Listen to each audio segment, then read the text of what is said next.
Alright. Turnabout storyteller. Ah, we're starting off with a cutscene.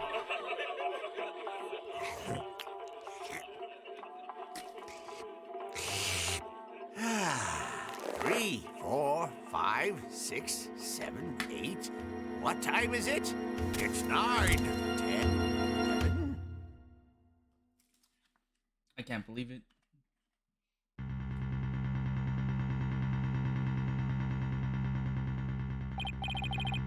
Chisho's dead? No. Do you think he did it? Oh no! Then what do we do? Don't worry, I have an idea. Oh.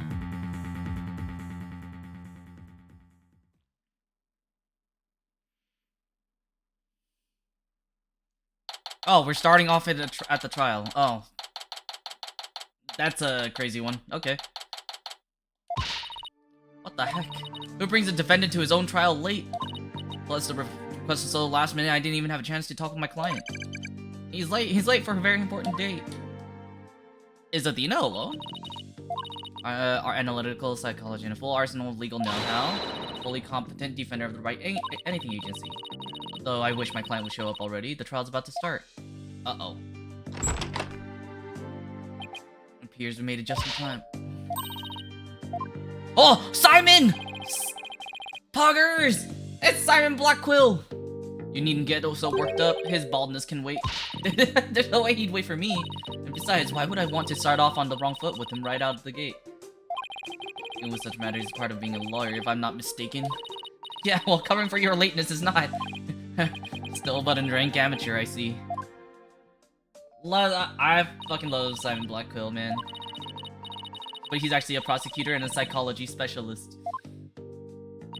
He and I go way back. As for our shared specialization in psychology, we're both disciples of the same person, so to speak, but he's kind of my senior, I guess.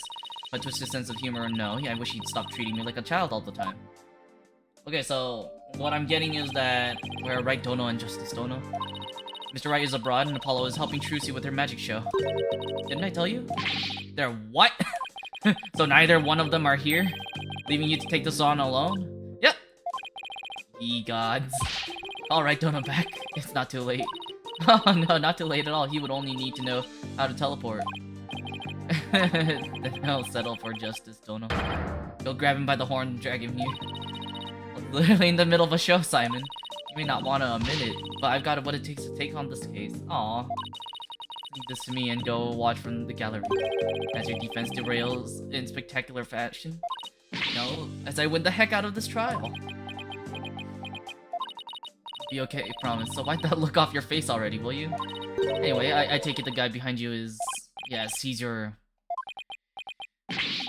He's asleep again. Oi, Bucky! Bucky? Yeah! Ow. What'd you do that for, Simon? Oh no. Is he's drunk? He's drunk? Hmm? Who's this yeller chickadee? She's your lawyer, such as it were. I'd say she's more green than yellow, however. Lawyer? She sure doesn't look it, does she? Is she like your fellow apprentice or something? Heh, something like that. I've known her longer than I've known you. Guess they were bound to one another. Oh, okay then. Grasha better call her Ms. Chickadee then. I mean, this guy's not only rude, he's 3 sheets to the wind at his own trial. I know we just met, but I'm about ready to give him a piece of my mind. Do as you will, just save it for after the trial. Miss Chickadee. How do you do? Simon here is an old friend of mine. I'm the 4th generation head chef of Wet Soba. Wet noodle number 4, Bucky Wet.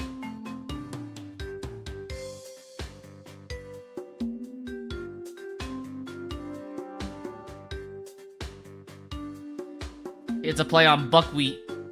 Buckwheat noodles. So I'm guessing it's supposed to be wheat noodle?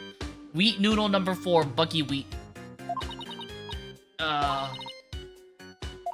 I've only trial one starting in a few minutes. Yeah, I have him accused of murder, but that only occurred yesterday. I'm afraid it's taken a toll on the poor boy. Every there at the theater where it all happened too, right?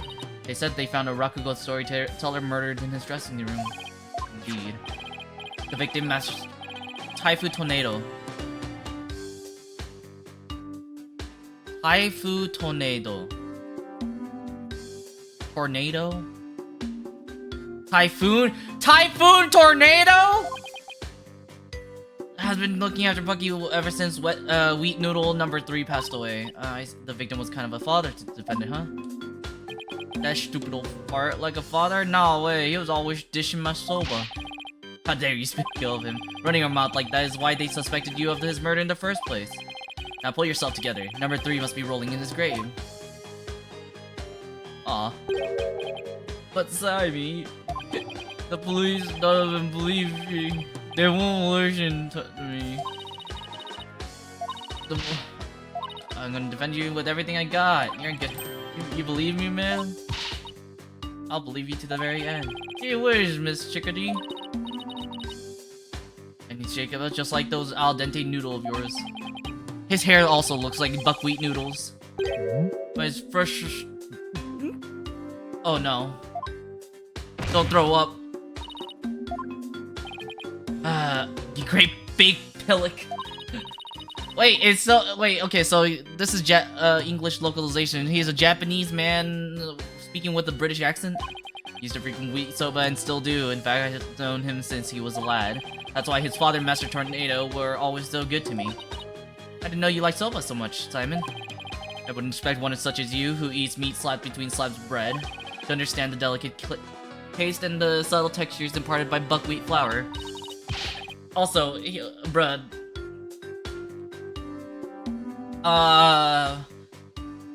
Two color hair like soba. Welcome back. What's his name?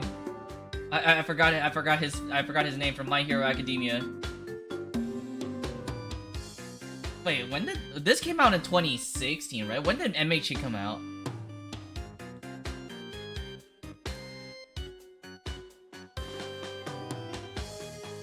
Oh, it was around the same year. Huh. Wait, when did Spirit of Justice? Spirit of Justice.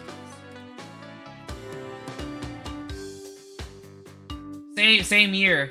So they both said yes, let us make Todoroki twice. I see. I'm all about flavor and subtlety and stuff. If I let wheat soba end like this, I'll never be able to face number 3 or Master Tornado in the next life. That's why you wanted somebody you could trust. It was never my intention to ask you. Well, I believe it's just about time. You're chickadeeing out with this. But oh yes, let's do this. Come on, Mr. Wheat, get up off the floor. We got a case to win. Yes, Miss Chickadee, I'm gonna do my best. Wet soba. Wet soba. Oh, it is wet soba. Wet soba. Wet soba. Yellow. 2 bowls of noodles? Sorry, sir, no can do. Kind of busy at the courthouse. Huh? They hung up. Okay, let's do this. Turn off. Let me rush. Maybe if I were a lump of regular flour dough for udon noodles. But I'm fresh like my soba. You don't let soba dough rust. It's all about the 3 freshes. Grind the buckwheat cheese fresh, cut the dough fresh, boil the noodles fresh. Oh boy. He's blacked out. Then what are these 3 freshes of soba he was talking about? Buckwheat seeds or groats are ground to make buckwheat flour. The dough made with this flour is cut with a large rectangular knife into noodles. And finally, the buckwheat noodles are boiled. Each step is done immediately, one after the other, so that soba is fresh when eaten. Ah, so that's what you meant. You need to go into the courtroom now. Just remember, as a prosecutor, I will be unable to lend you a hand, so don't expect any help from my quarters. I wasn't planning on asking you for help anyway. Okay. You know, if Simon's on the other side, I'd be fine. It'd be cool. He had a pet hawk, remember? Wait, he did say that he'd be sitting in the sidelines. So who's my opponent? Oh no. Going down the session for the trial of Bucky Wet. The defense is ready, Your Honor. Prosecution is fully prepared, Your Honor. What's this? No prayer this time, Prosecutor Samari? That is correct, Your Honor. To expedite these proceedings, I completed them beforehand in the lobby. Thank you, but what brings you back to this country? Chief Prosecutor Edgeworth himself called on me to handle this case. Besides, I have a debt to repay, and though my opponent is yet a callow thing, I have no qualms with sending her down to hell. Objection! If you have a score to settle, it's with Apollo, not me. But more importantly, I'm not a callow thing. I'm a qualified and capable attorney. Then what is that yellow attire if not proof of your immaturity, you small spring chick? Now cease your shrill chirping. She's still only a teenager. Please go easy on her. Great. Great. Shall we begin, Your Honor? Yes, I suppose we should. Are we gonna get an Athena Sykes trilogy then? Please give your opening statement. Last rites of victims commence. Okay. The incident is believed to have occurred around 4 p.m. yesterday, May 12, at a storyteller's theater called Kurukuru Te. Kurukuru Te? You mean like Karuta? Oh. Was a great master of the Tornado School of Rakugo, or comedic storytelling. His name was Taifu Tornado. The scene of the murder was at the theater's dressing room. It is accessible via the staff entrance hallway, and has an inner and outer sliding door. Okay. The estimated time of death is between 2 p.m. and 5 p.m. The cause of death is suffocation, though how the victim suffocated is yet to be determined. The autopsy found nothing unusual in his lungs or stomach, and there is no murder weapon. Oh, now submit the incident report to the court. Okay. I want to know more about those cards. When you don't know how the victim was killed, or even with what. While it is true that the weapon and precise method are as yet unknown, the accused is the only one who had the opportunity to commit the murder. You will explain it in further detail later. Okay, accused clear to plead his case. We will proceed without him. But I'm afraid Mr. Wet isn't feeling well and is resting in the infirmary. The lack of a clear conscience that impedes him from facing this court. Mr. Wet went to the theater at the victim's request. Taifu Tornado was a connoisseur of soba. As you can see in these photographs, he was apparently making soba himself in the dressing room that very day. Soba at the scene found likely the soba he himself made there.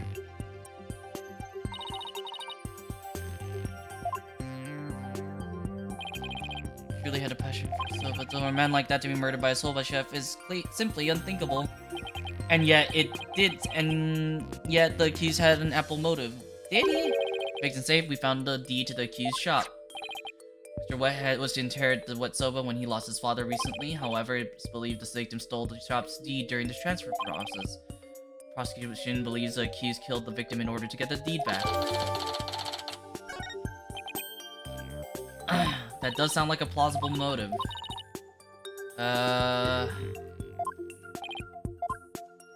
From your demeanor, I gather you know very little about the details of this case. Oh, okay. You're dishonoring the soul of the victim by appearing in the courtroom unprepared. You're embarrassment to your profession, you putrid egg yolk. Shut! Shut! Red pepper and an egg yolk. We're only just started. I've already been demoted from Spring Chick. Ready to call my witness, Your Honor? Okay. Let us listen to the words of one who was present when the crime was discovered. Someone was there when the victim's body was discovered. Ooh.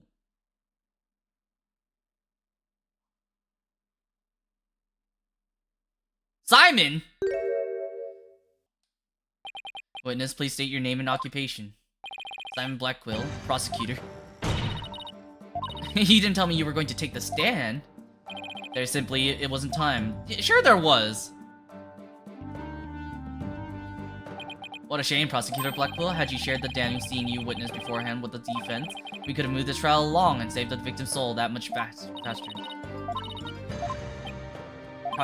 Prosecutor Sadmari, is it? Before I give my testimony, there's something I'd like to confirm. This case involves rakugo, a very traditional form of Japanese comedic storytelling. Do you have enough knowledge of this art form to handle the case competently? Are you implying that I am not qualified for this case? Not yet. I am simply trying to ascertain your familiarity with the topic. For now. It's a prosecutor's duty to learn the background of any case he takes on. I did some research on rakugo last night and have grasped the overall idea of it. How much could you possibly grasp in a single night?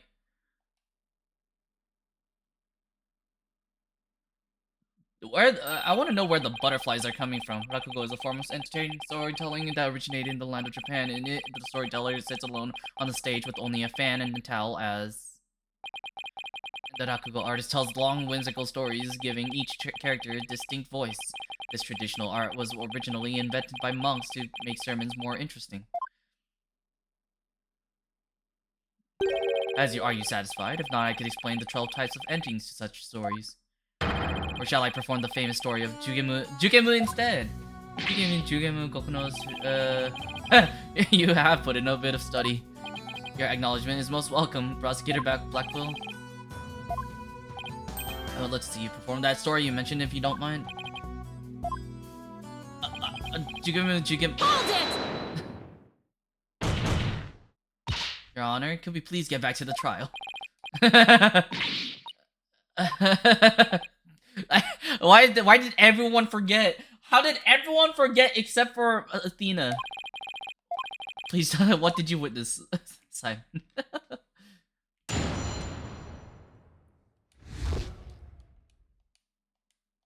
I went to theater yesterday and arrived at approximately 4 p.m. Went to Master Tornado's dressing room to say hello. Bucky went into the dressing room thereafter, only to come storming out a while later. Master Tornado's junior disciple Uendo apparently then entered the room soon after. That's when Uendo discovered Master Tornado's body. With testimony like that, you're practically accusing Mr. Wet of the crime. I mean, that is. All I can do is state what I saw. I can't help how it appears, but a qualified and capable attorney such as you should be able to dispatch with it, right? Okay. Let us commence the cross-examination. Approximately 4 p.m. Let me read more about the stuff. Soba flour, 2 drink cans in the fridge. Between 2 and 5.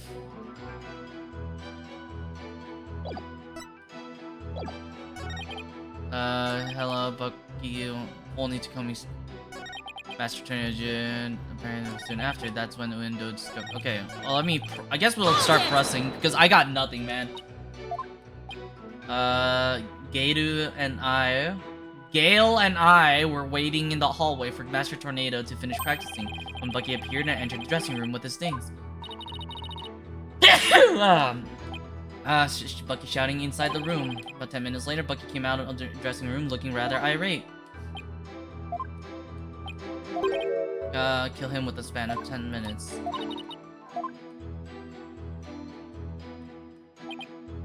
Hold it! Who is Wend?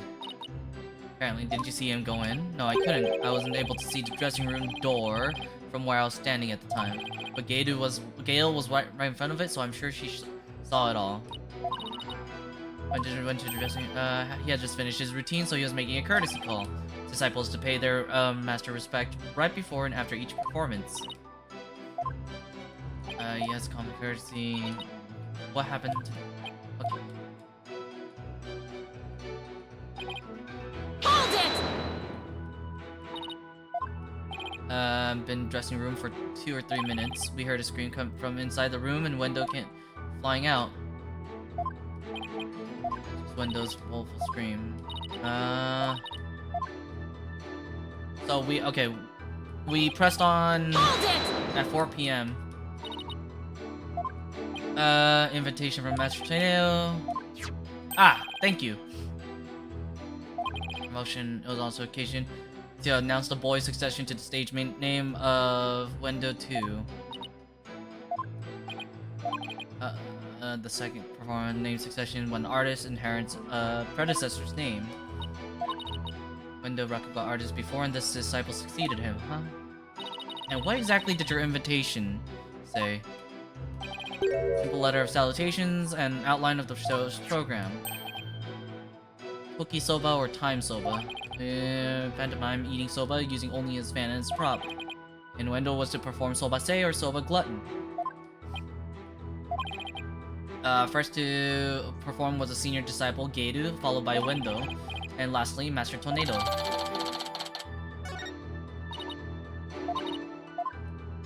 Okay, so we got a new piece of evidence. I want to look at it now.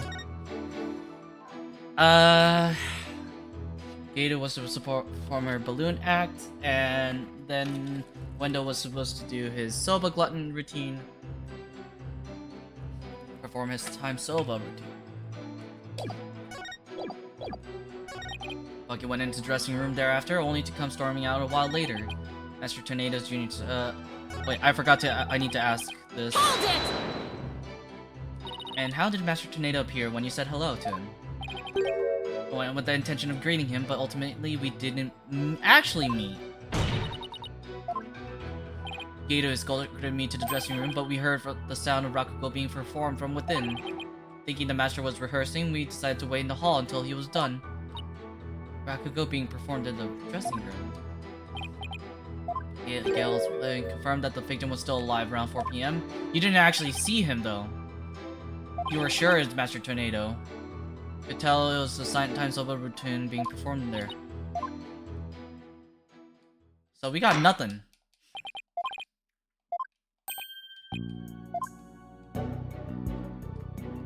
While Prosecutor Blackwell and Gato were in the hallway waiting for Master Tornado, came along and entered the dressing room with some items in tow. He was heard shouting for a time inside the dressing room, and about 10 minutes later he came back out of the room, seeming rather angry. Short time had come and gone, Guido Tornado went into the room. After just having a few minutes later. How did it take a few minutes? Came running down the hallway from within. Because when you look at the court record, you can see the blood.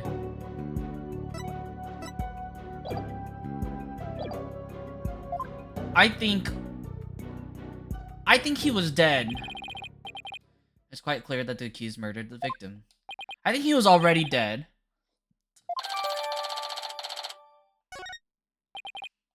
And why not let it all go now and allow the victim his last rites? Went to the dressing room too and was the first to discover the body. Then who's to say he didn't commit the crime? Wendo was in the dressing room for a mere 2, perhaps 3 minutes. He could not have possibly committed murder in the time, nor without making any noise.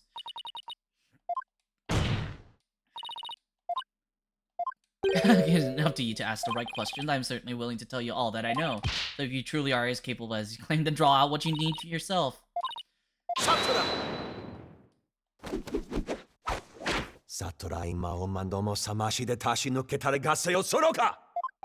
Prosecutor Blackquill, watching you conclude with a defense like this, I see that you are no prosecutor.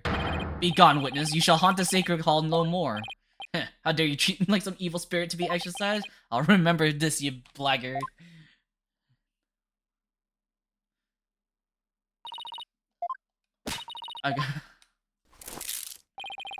Would I have my way, he would not be the only one here to step down. You half-boiled putrid egg yolk. Bruh. Just let it go, man. Let your hatred of defense attorneys go. Sheesh. It was like the lowly opening half of the Rakugo show. He may hold the title of prosecutor, but this time he stood on the side of the defense. To restore balance, I would like to present an actual witness for the prosecution. With the prosecutor Blackquill, when the body was discovered, she has another. She's Gato Tornado.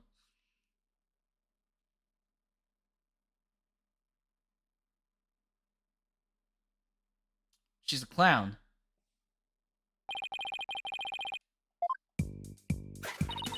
Hello everyone, I'm here to represent the Tornado School with a twisty twist. And Bloon, there you have it, a stunning balloon hat. Man, you should work with Trucy. The balloon artist y'all know and love, Gator Tornado. Just call me Gator, sweetie. 1, 2.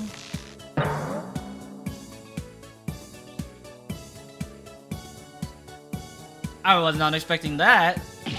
Oh no, way to capture your audience's attention. I dare say I can't take my eyes off those balloons. I'm sorry. Oh, you can. I'm at a loss for words. You seem awfully cheerful for having just lost your master. Of course I'm sad, but Shisho would scold me if I didn't put on a big smile. Hey, that sounds like Trucy. How old are you? 34? Okay, I can stare respectfully and say bazongas. Look at the never show sadness, smile with a twisty twist. Why are there eyes? One gorgeous cake. Why do they have eyes? How did you come to be a member of Rakugo School? Well, my father, my late father that is, was a Rakugo artist, you see. So I joined the Tornado School just to be just like my daddy someday. And father and I are so much to Shisho, our master, but that Bucky wet. As quickly as possible. And not only that, but he what? Every time he comes to deliver soba to us, he yells at me. He always tells me to get away. Smell of my perfume will get into his soba and ruin it. Like, how can you say that? This is great scent. But please don't let Gator's balloon bias your judgment. Hasn't been proved guilty yet, remember? How long that fire of yours will last, defense? Now, then Gator, please share the truth with this court.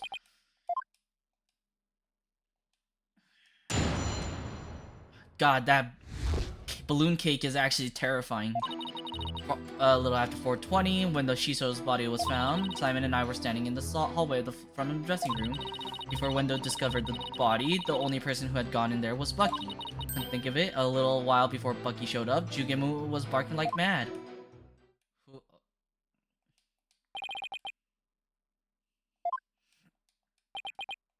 Do you have any objections to this witness testimony? No. Make it among Sanmani. At first you exercised me, now this. You need only do as you are instructed by this humble servant of the Holy Mother. And as there are no objections, Your Honor, let us move on to the salvation of the victim's soul. Hold it! I just might have an objection or two once I actually cross-examine the witness. So what are you asking Prosecutor Blackwell for? I'm the one you should be checking with. Crying isn't.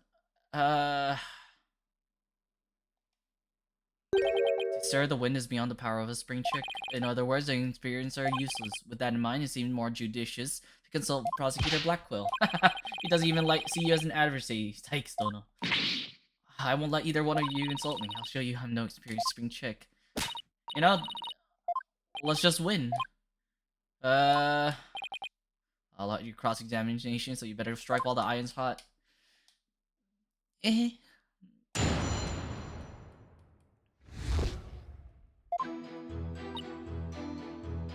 Hold it! Or happened in those 20 minutes, but 20 minutes isn't a lot of time, is it? Let me say, that's what happened, you know? Isn't that right, Simon? Gato and I can both confirm that Master Tornado still lived around 4 p.m.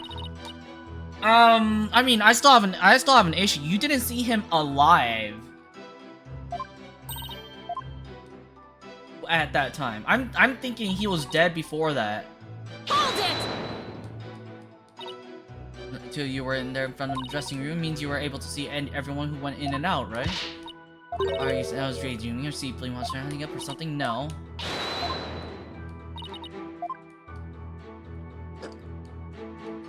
Before Wendo discovered the body, the only person who found in there was Bucky. It's been Bucky who killed poor Shisho.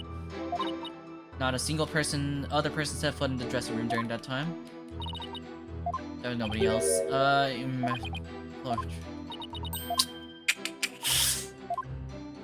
I'm just covering all my bases, okay?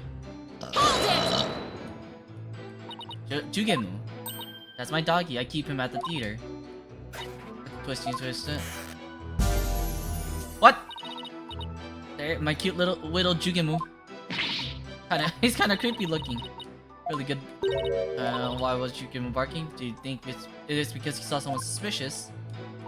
Oh well, I remember it because it was time for me to feed him. Oh. The door out into the yard was wide open. I could have seen it if anybody went into the dressing room.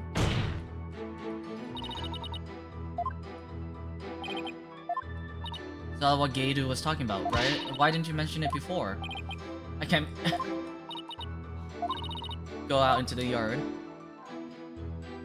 I remember that she went to feed Jugemu, and I saw her looking towards the dressing room quite frequently as well. But why? What was she feeding? The great quantity of dumplings. Why dumplings? Couldn't finish them all, so you buried the rest in the corner of the yard. That's about. But why were you feeding dumplings? Why do you feed a dog dumplings?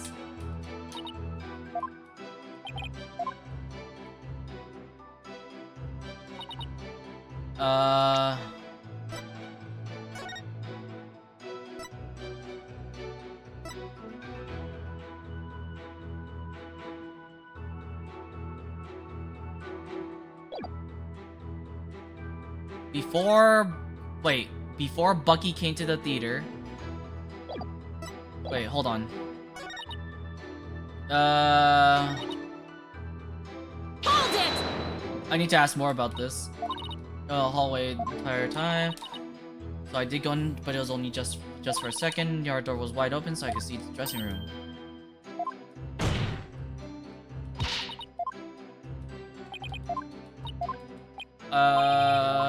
We already had this conversation. Okay.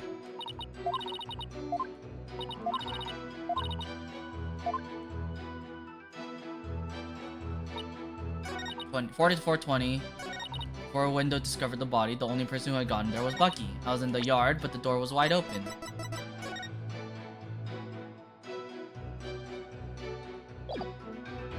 Objection! The door was wide open. You can't able to keep an eye on the dressing room while you were out in the yard. Is that correct? The door out into the yard was wide open. But that's impossible. There's a clear contradiction between this diagram and the witness's testimony. The door itself. Take that! Geidu was in the yard near the doghouse. Prosecutor Black Quill even saw her there. And while she was out there, the door to the yard had been left open. Ah, I see. Yes, the door to the yard was wide open, as Geidu said. It would have blocked her view, making it impossible for her to see the dressing room. What? No way! But even if there were admittedly a few moments Geidu was not keeping watch, how much would that really affect this case? It would greatly affect the case. From the spot Prosecutor Blackwell stood, he couldn't see the dressing room door either. Anyone could have entered the dressing room during that time without being seen.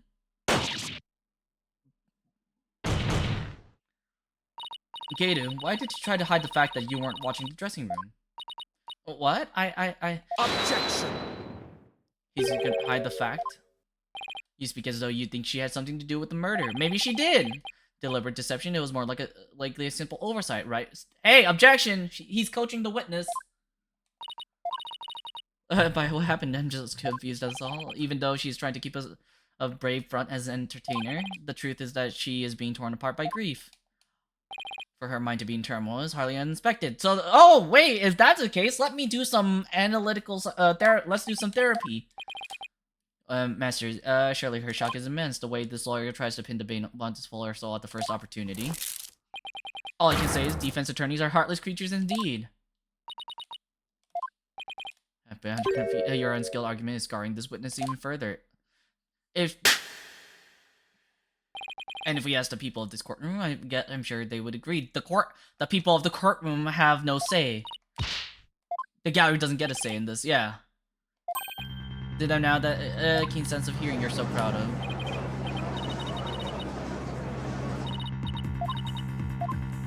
Yeah, people like Sadmati, he's coaching the witness. You're a part of the problem. What's the posture preparation of the soul? I command you to leave this courtroom at once. Refused. As long as there was a moment when nobody was watching the dressing room door, the defendant can be convicted solely on Prosecutor Blackwell's and Gato's testimonies. But your posturing is not true. That your resolve could crumble at any moment, but with but a little push, you would surely succumb to despair. She's seen despair, man. She's seen her mom's death. Shut the fuck up if what you don't know. Piece of evidence to see in the crime, the victim's dying message.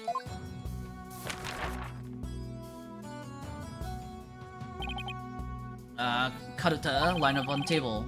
English version Karuta card, spell out the message. Wet number 4. Wet Snoodle number 4 has the 4th head chef of the Wet Soap, as also known. Other accused. Let me look at that. Wait, hold on. Let me look at that.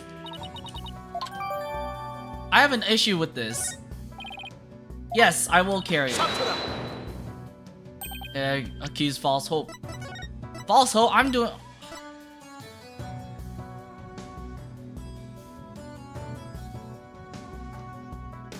I object. These are out of order.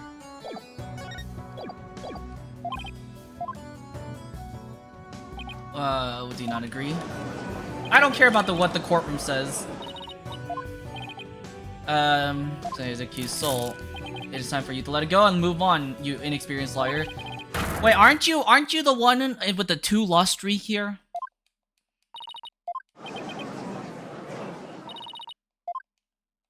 Evan Hubble. Silence. Oh! Oh my god, let's go! He's trying to use your keen sense of hearing against you to manipulate the trial, Athena. What a cheap trick for a supposedly holy man. He's here with us now, let's go! And you fop doodles in the gallery. Can't a man watch a trial in peace? This inexperienced amateur is about to turn the trial around.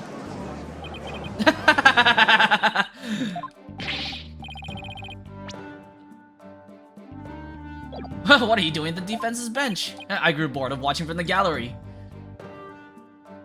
Besides, if I were to lead this trial to the spring chick and lose my favorite soba shop in the process, I will be quite cross. What a fool you are. To think you were so easily manipulated by his parlor tricks. Whatever happened to qualified and capable, Athena? Gird up your loins, steel yourself for battle. I'm not girding up anything in this skirt, but I am ready to get serious. Let's go. It seems there is now yet another soul I must cast down into hell. Do your worst! I was in prison for a long time, and hell sounds no worse than cell, to be honest. But the fires of hell will not be the end of your suffering. For the sin you have just committed, you shall surely be reborn as a panda in your next life. A white and black reverse panda, that is. You really don't understand anything, Nayuta. After all, he is already used to looking like a panda in this life. Who are you calling a panda? You're both thank you for your service. You may step down now. I'm not done yet. I have a witness prepared to testify about the Karuta cards. First to discover the body and someone who witnessed the crime scene firsthand. Wind tornado. Sorry, I got the hiccups and the burps.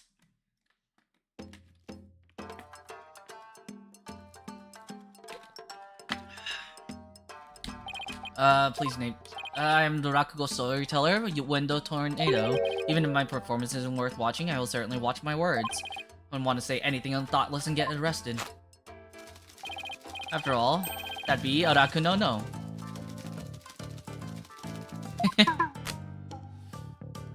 Thank you, everybody. Good night. Hold it! Can't leave yet. You've only just introduced yourself. Oh my. Are you a fan of mine, miss? Would you like my autograph? One moment.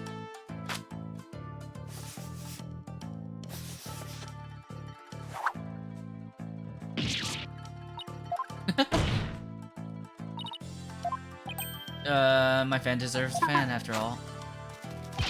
A fan for a fan, nice one. If it isn't Simon, how are you on this fine day, sir? I just want your testimony. I don't believe I've ever seen you talk quite so much, you window. Never performed in a place like this, you know? I got the butterflies here, can't you see? I was promoted to Futatsume yesterday and received a stage name of Window. The show is our way of celebrating my new name and middle rank standing.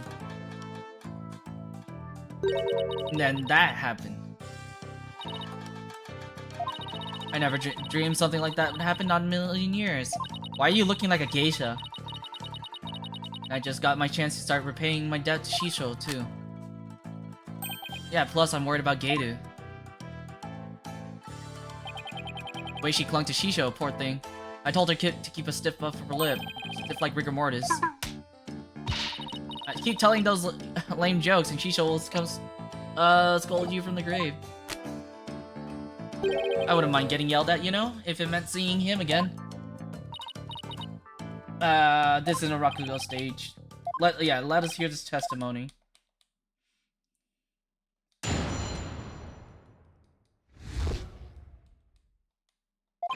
I noticed Shisho's dying message right away. Stiff cards were right there to the stiff, you see?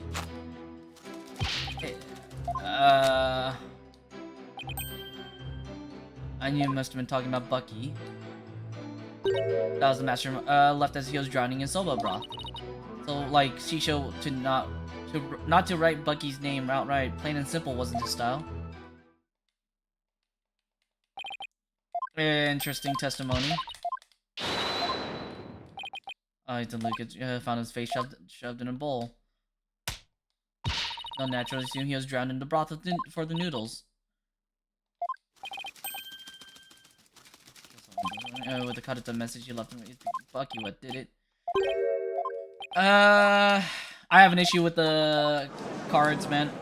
Also, he's sitting on a stack of tatami mats. Or, I don't know what kind of cushions. What a farce. What's this? I thought you said you weren't planning on asking me for help. Must have found an inconsistency. Let's go.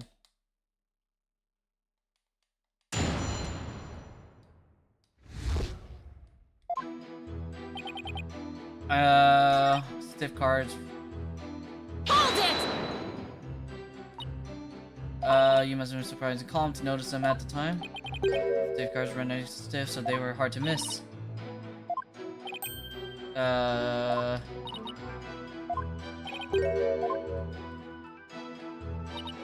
reason for you she didn't. Athena didn't get the joke. Okay. Hold it! Got the meaning right away. Wet noodle number 4.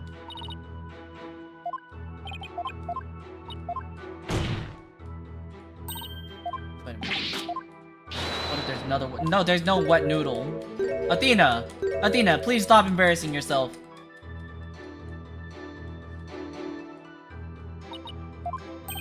Bucky's the sole error. Testimony glaring into consistency. Hold it!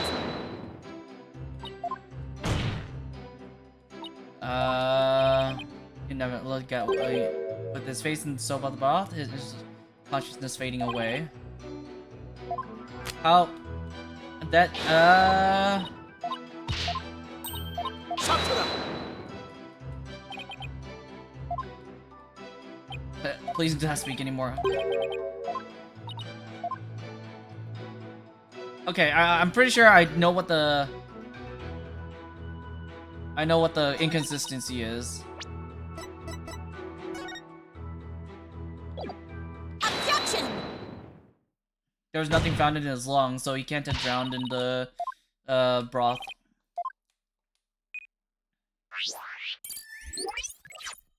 Sir, according to the autopsy report, nothing unusual was found in the victim's lungs. If he had drowned in a bowl of soba, then there should have been soba broth in his lungs. But since there wasn't any, it means the victim was suffocated with something other than the soba broth.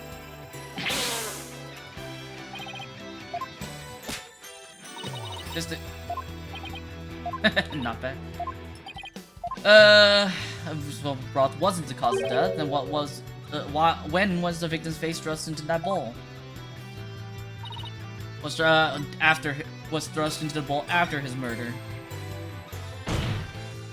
Because no soba broth was discovered in the victim's lungs, his head must have been placed into the bowl after he was killed. And that's when the soba broth must have been spilled onto the karuta cards.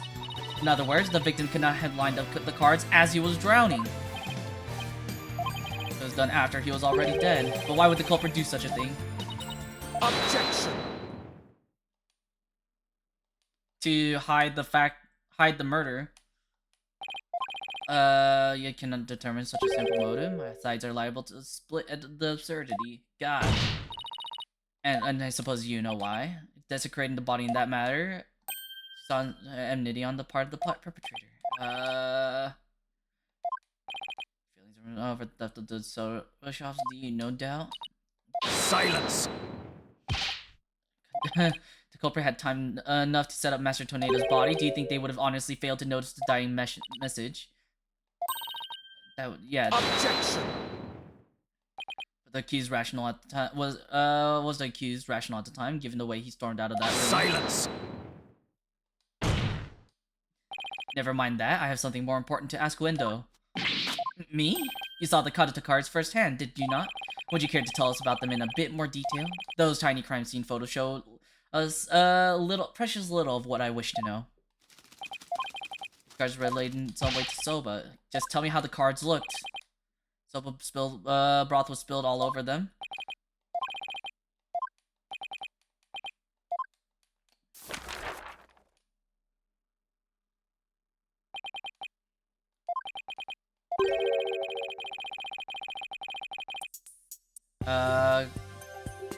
Tearing prosecutors and Monk's conclusive evidence apart should be breeze with this.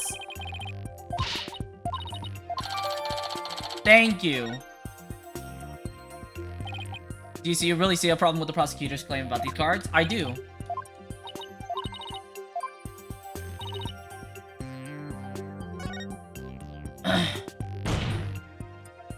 These cards were rearranged. Look at the, yeah, where exactly should, the soba broth stains. Please focus your attention on the soba broth stains on these cards. The outline of these stains don't match up with the larger stain on the table. And please recall that the soba broth was spilled on the cards after the murder, when the victim's face was placed in the bowl. By the stains, we can see the culprit deliberately rearranged the cards after that. In other words, this message was altered in order to pin my crime on my client.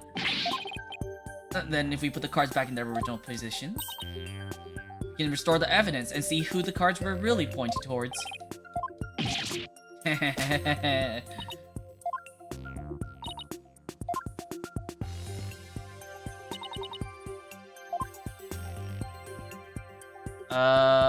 If I were to guess, it was here.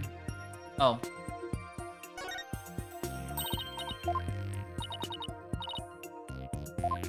H would be here.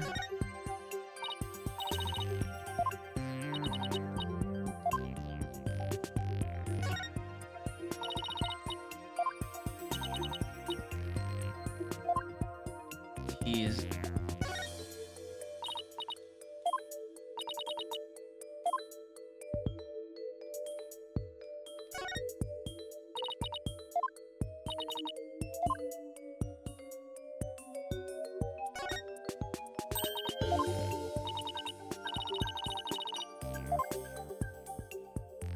Take that!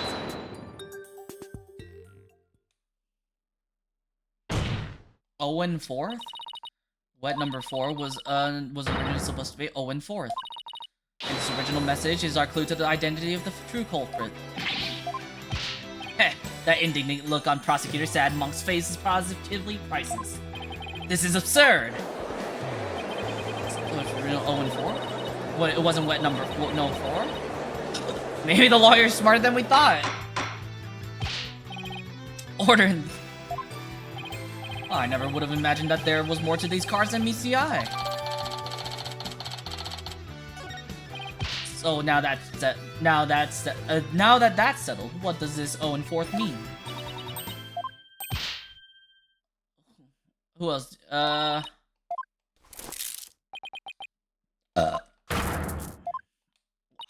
the hell are we supposed to know? It's a random name, and therefore it's not pointing at our a client. There's a perfectly good witness to question over there. Wendo, what does the frame 0-4 mean anything to you? No, there's no one named Owen in the Tornado family or a circle of friends.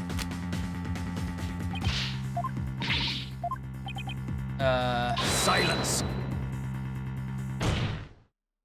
Heh, I'm afraid I have no idea who the devil this 0-4 is either. But the fact remains that the cards were rearranged to pin the blame on Mr. Wet. That in itself proves that the defendant isn't the real culprit. Prosecutor Blackwell is right. Besides, the important question here is not who does the message point to, but rather who rearranged the cards. Why didn't you point that out earlier if you already knew?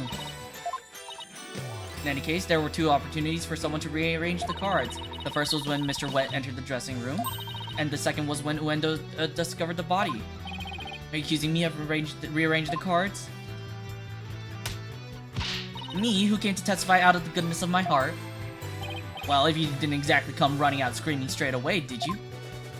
Even a mere 2 or 3 minutes is more than enough time to get up some devilry.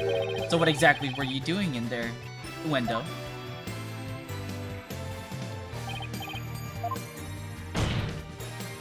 Put down the tea and spit out your answer. What's a guy supposed to do at a time like this? Silence is more precious than diamonds, witness. Therefore, you only need to stay silent. The defense is devious. They're waiting for you to make a slip at the top. Oh, I see. So that's what they're after, is it? In that case, Your Honor, I've decided not to say another word.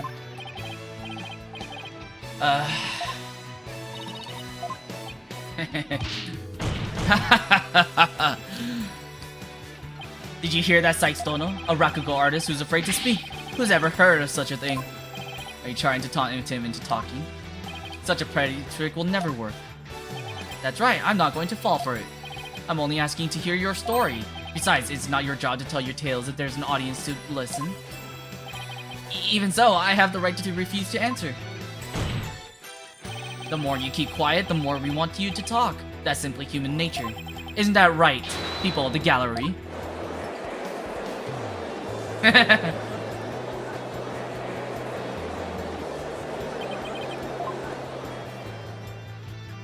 Even with this wonderful audience in front of you, you still refuse to talk.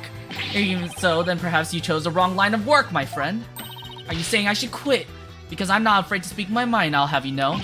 Oh, no, never mind what I just said. It is scary to talk, it's absolutely terrifying. But no, as an Rakugo artist, I must talk. You got split personality, man?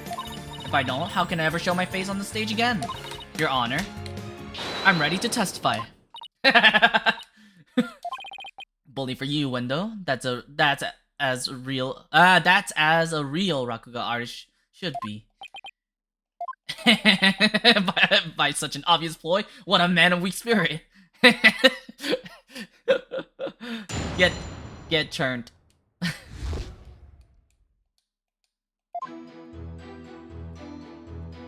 And I went to visit Shisho. I called to him from the outside room, but he didn't reply. When I entered the dressing room, I saw Shisho slumped over the table, motionless. I'm not trying to hide anything. Hold it! I detected discord in the voice of the witness's heart. That's a clear indication that Window is facing some sort of inner turmoil. Are you saying what I think you're saying, Miss Sykes? Yes, Your Honor. Let's do a therapy session. Window, there's no need for you to admit to the so-called therapy. It's fine by me. I have nothing to hide. Bring it on. Get impetuous fool. Why will you not listen to the guidance of his humble servant of the Holy Mother? Ah ha ha ha. In one ear and out the other. Performer has no need for your so-called guidance, Prosecutor Sadmonk. Just know this, Window, your folly will surely earn you divine retribution. Let's do it. Could you tell us again about what happened in the dressing room?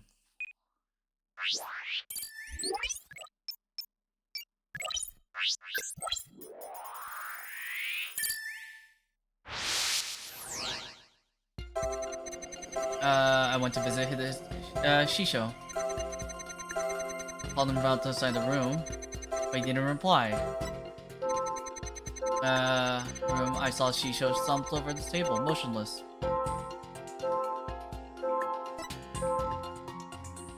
That's weird. But the absence, yeah.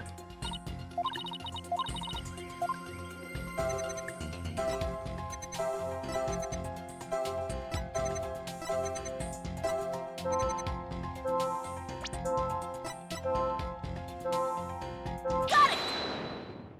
He's not shocked, he's sad. Oh no, I noticed something, I'm noticing something strange with these emotions. Something stranger with cheesy toe skin. Something strange with these emotions. How could you heard something stranger with cheesy toe skin? I don't know, maybe it's me who got some cheese in my ears. The point I'm trying to make is that I noticed something unexpected in your emotions. Now stop hiding and come out where we can see you. We got some replacement cushion. What's is that a few cushion, not a few dozen? Right, enter room and saw your master slumped up motionless over the table. You weren't even the least bit shocked, Window. Don't you think that's a little odd? Is it though? The lack of surprise mean you were prepared for what you saw. And I think I know why.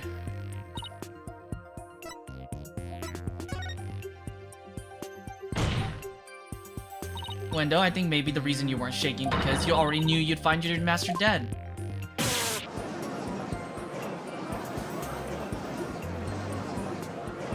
Oh, that's a cool trick.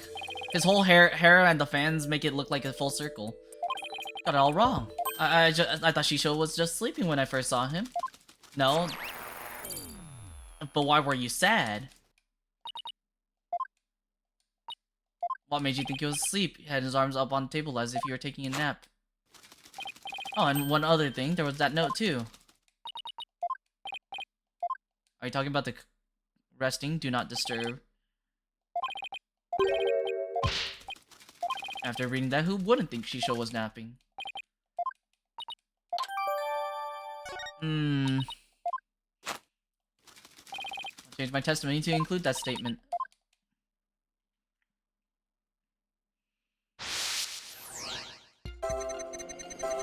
Okay. From the outside the room. But he didn't reply.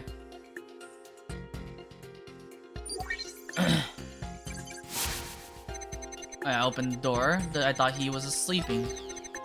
But something seemed off, so I rushed over to him. Why were you mad?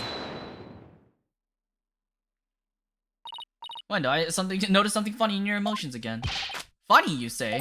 I guess an trainer of my caliber can make people laugh even with my emotions. I didn't mean that kind of funny. Quite the opposite, actually. When you entered the dressing room, I see you suddenly felt anger. What I want to know is, what made you feel angry all of a sudden? What? Let's see. Oh yeah, now I remember. As I was going in, I whacked my little piggy on something. I was annoyed at my own clumsiness. Wait, you mean you stubbed your pinky toe? Just a little bump on my little piggy. No big deal. It's embarrassing, really. But I'm afraid it's something we do need to look into. See, you could have stubbed your toe on in the area around the dressing room door in this picture. Objection!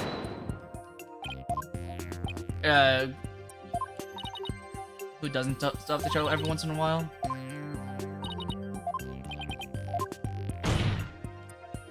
Even the most subtle fluctuation in a person's psyche can clue us in on truth. That's why it's important.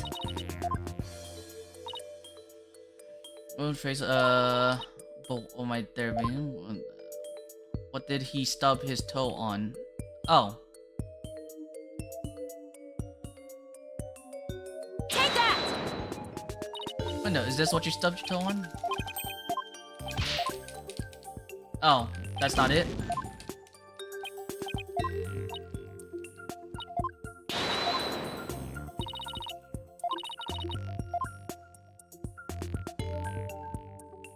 What could he have stubbed his toe on? I'm trying to click the table, but the table doesn't count.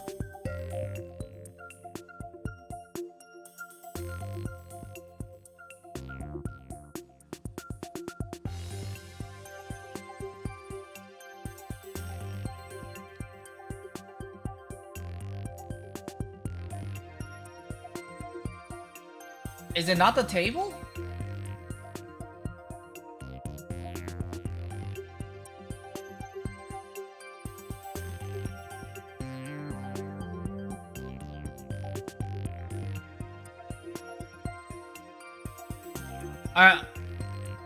I'm trying to understand.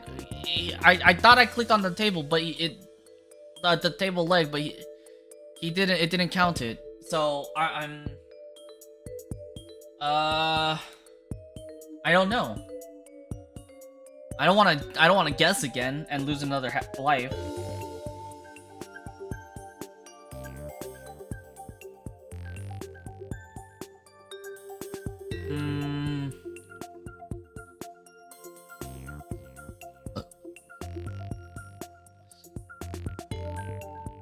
What about the opposite one?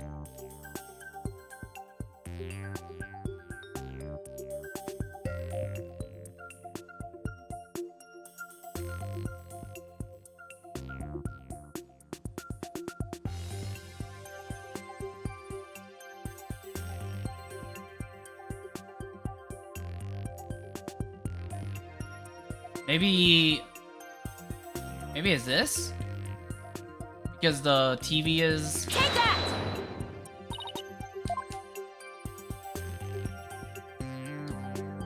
Do you see it? Long thread that goes from the door all the way across the room. Drag mark ends there at the TV. This implies that the TV was originally by the door.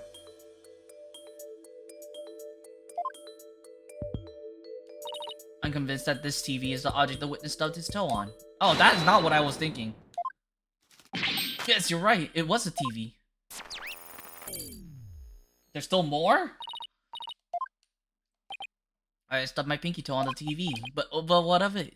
Why is it so important to you? Which means he's still hiding something. Okay, let's try this tactic instead. Why was a TV moved there? Must have moved it so he could watch my routine. But what place to put it? Right in the middle of the doorway like that. I didn't want to bump into it again, so I put it back where it belonged. So it's closed circuit monitor that shows the stage. I see.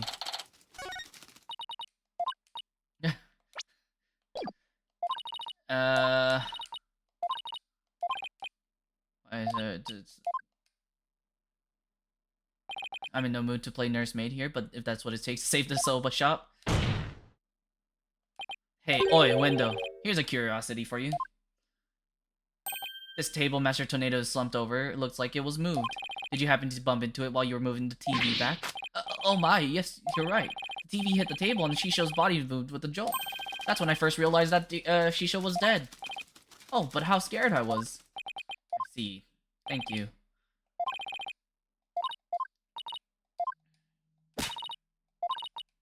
Discovering that, could you talk to us about you discovering the body. Visit Shisho. You called out to him from outside the room. He didn't reply. Opened the door, I thought he was sleeping. I tried to enter the dressing room, but stubbed my toe on the TV. When I put the TV back in the normal spot, I realized Shisho was dead.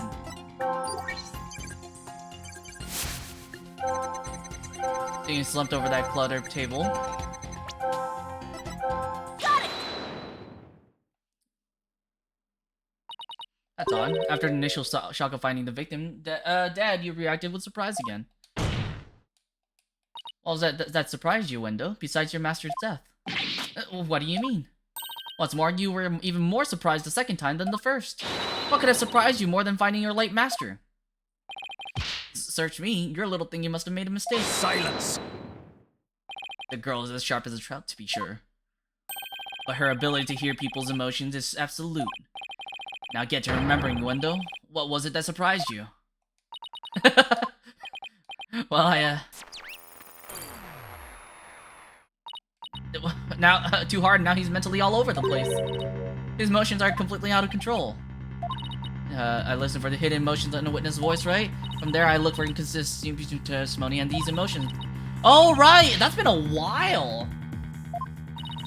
It's just one emotion that runs out of control, but it seems there's nothing ordinary about this time.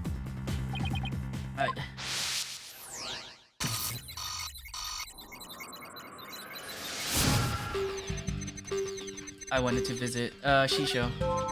I called him from outside the room, but he didn't reply. When I opened the door, I thought he was sleeping. I tried to enter the dressing room, but stubbed my toe on the TV. When I put the TV back in its normal spot, I realized that Shisho was dead. Slumped over that cluttered table.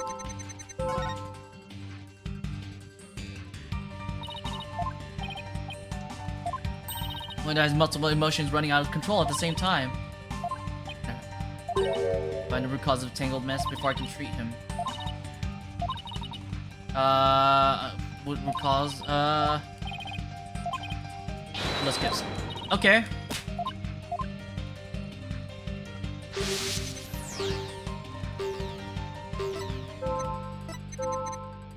Why?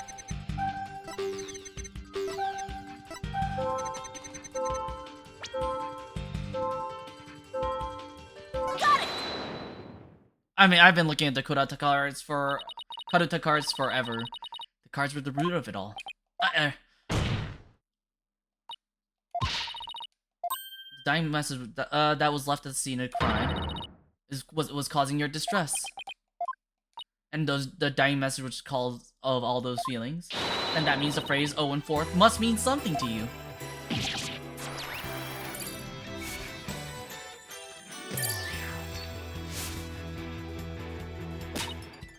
Noise level 0.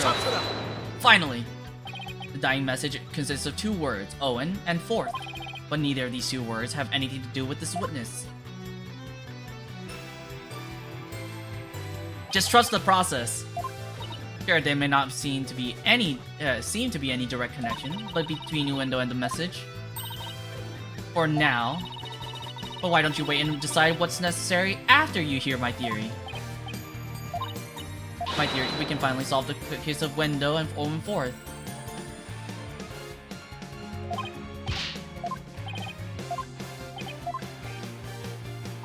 Wendo has out of control emotions, namely that there were 3 distinct reactions present. I had never seen that before, so I wonder how it could be possible.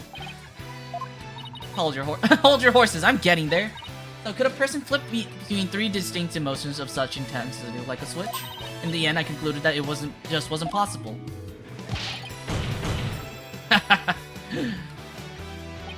So that's it, isn't it?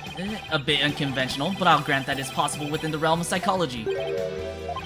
I explained for the old man up here on the bench. Your Honor, my theory is that Wendo, with so many distinct personas, it's clear to me that Wendo has DID. What does that mean? Your Honor, the defense would treat this trial as a child's jest.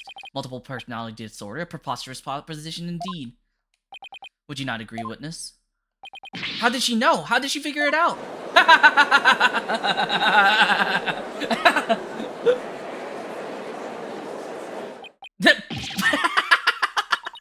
I can't believe it. I did it. I did it, Simon. I've read papers on it before, but to think I'd see a case of it for myself. Blimey. Rakugo artist tells stories as different characters, but as different personalities. Hey, you lawyer girl. You got a problem with us, huh? No. No problem at all. This is all very hard to believe, but now that we've established that the witness has multiple personalities, could each of them please introduce themselves to this court? Window Tornado, I'm a Rakugo storyteller, as you know. Hello everybody, Patches, the friendly jester here. That's not how DID works! Kisekawa, Curtison. Is that all of you? There's a fourth. Well, I think there's a fourth. Now, the three personalities, a new way for us to interpret the meaning of a certain piece of evidence has arisen. And this all now makes sense. Take that! The Karuta cards? That's right, Your Honor. Recall the original dying message left at the scene. We didn't have a clue to what Owen Forth could have possibly meant. But now, with this new information about Wendo and his personalities, isn't it possible that Owen Forth actually means a secret fourth personality of Wendo's? A personality named Owen?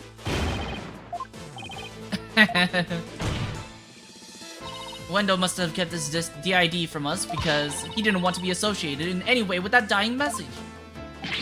No, that's not why. We kept our disorder secret for a different reason altogether. We've been taking advantage of our affliction to act out our various Rakugo characters. If word of this got out, well, our reputation as Rakugo artists would be tarnished, as with the Tornado name. That's why we kept it a secret from everyone except members of the Tornado School. But really, there's no fourth personality. It's just the three of us in here. A plausible enough sounding story, but it doesn't prove you didn't rearrange the cards, does it? But I will concede that it is highly likely that the witness rearranged the cards. However, is it not also possible that the accused killed Master Tornado?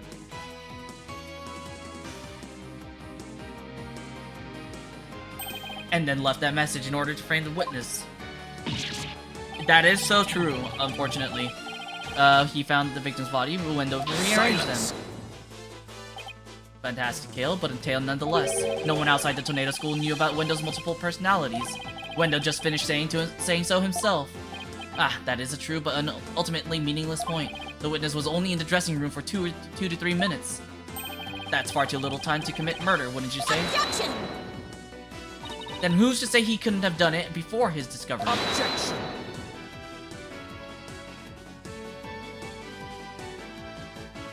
Ah, that spring chick memory of yours? Have you already forgotten Prosecutor Blackwell's testimony? Gato escorted me to the, but we heard the sound of Rakugo being performed from within. Thinking the master was rehearsing, we decided to wait in the hall until he was done.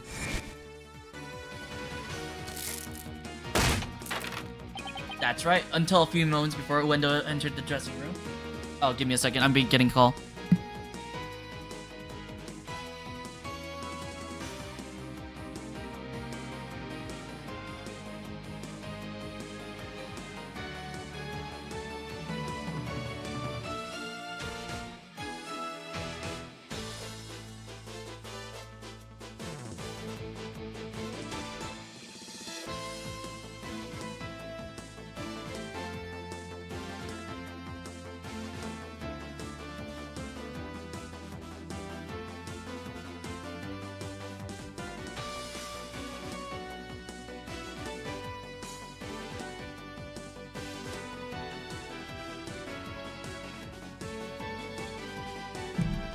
Sorry, I was getting called about, me making a cottage pie. About some of the ingredients. Typhoid Tornado was still confirmed to still be alive. But Wendo was on stage until just before he discovered the body. But that... No, but that's wrong. Steam... No. The thing is, I have an issue with that. The TV. He said we already said the TV was there because he was watching the show. I was on stage, dressing room. The entire audience was my witness. Performance was a huge bust. Not a single soul laughed. I'll never be able to live down how terribly I bombed during that very important show. So you could not have committed,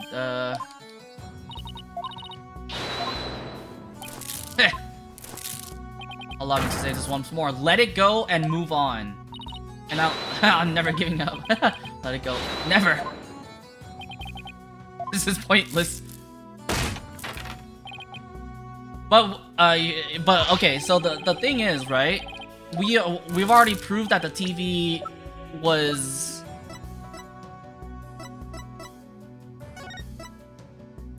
can be used to TV was used. Who did it hit? It hit her?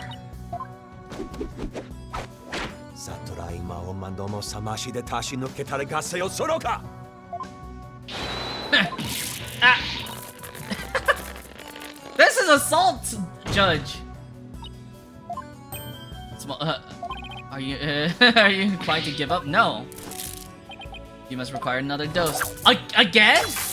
Oh! Oh, not bloody likely. I don't give two flips about your beliefs, but if Sykes don't know where to submit to you here, I won't be able to eat good soba anymore. What for Mr. Wet's future and Prosecutor Blackwell's stomach? I'll never give up. We'll rue those words. I trust me. I've pegged the who was the killer immediately.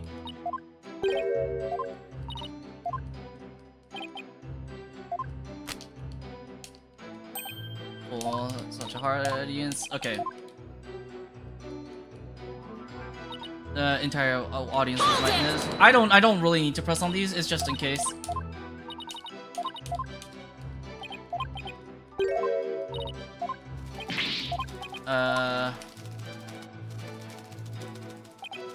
Hold it! Not a soul. Not so bad. Every engine knows that this kind of thing happens from time to time.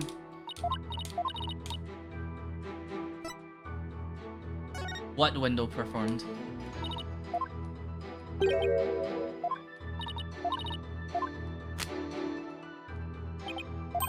Tokisoba, no, also otherwise. Oh, that's important!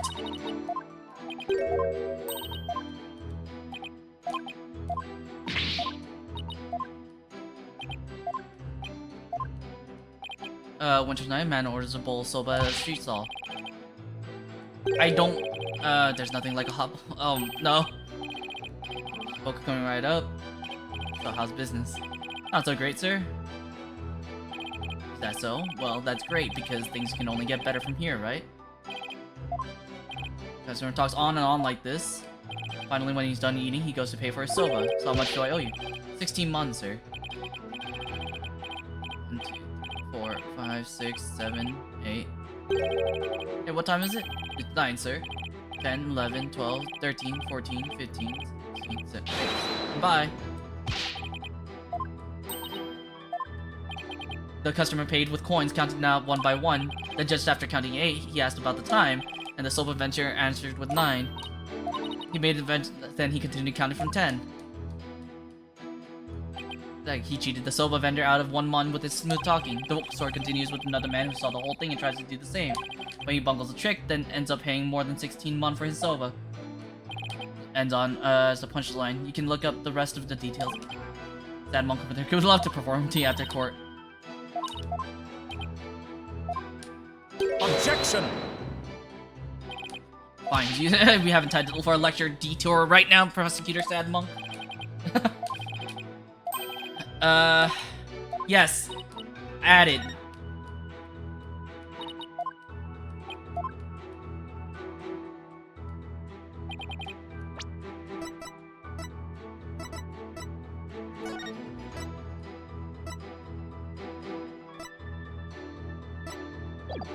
Objection! Objection! That's not it? Okay. I thought that was a thing. Because I'm trying to say. Here's what I'm trying to say, right?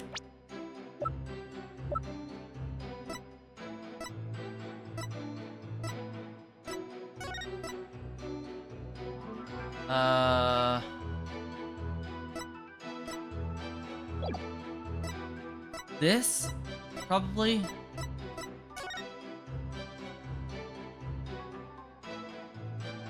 Solve glutton routine. Objection! Isn't there something odd about the routine you performed? Odd? No, I don't think there's anything odd about it.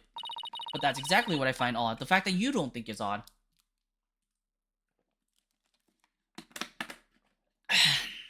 Some water. Objection!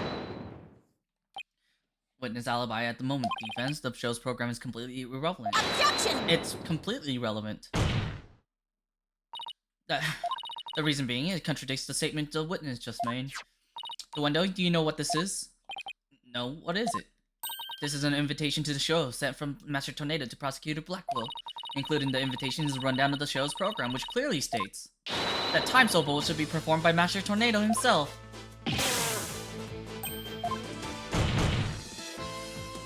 Wendo, why did you perform the routine your master was scheduled to do? Well, you see, the reason for that is... How do I say this? You see, let's say it was just a prank. Yeah, that's right, it was just a little joke, you see. I was trying to surprise Shisho by performing his routine before he did. Is the victim's routine really just for laughs, or...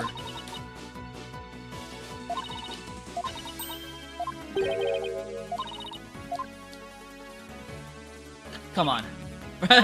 If something has occurred to you, then lay it out for us already. Don't breed resentment in those watching your performance. In this, but here goes. It looks like Wendo's alibi checks out, Your Honor, but even though he was on stage at the time, he may have been trying to obfuscate a crucial detail about this case. Are you referring to the Soba Bill? The man tried to skip on the witness here.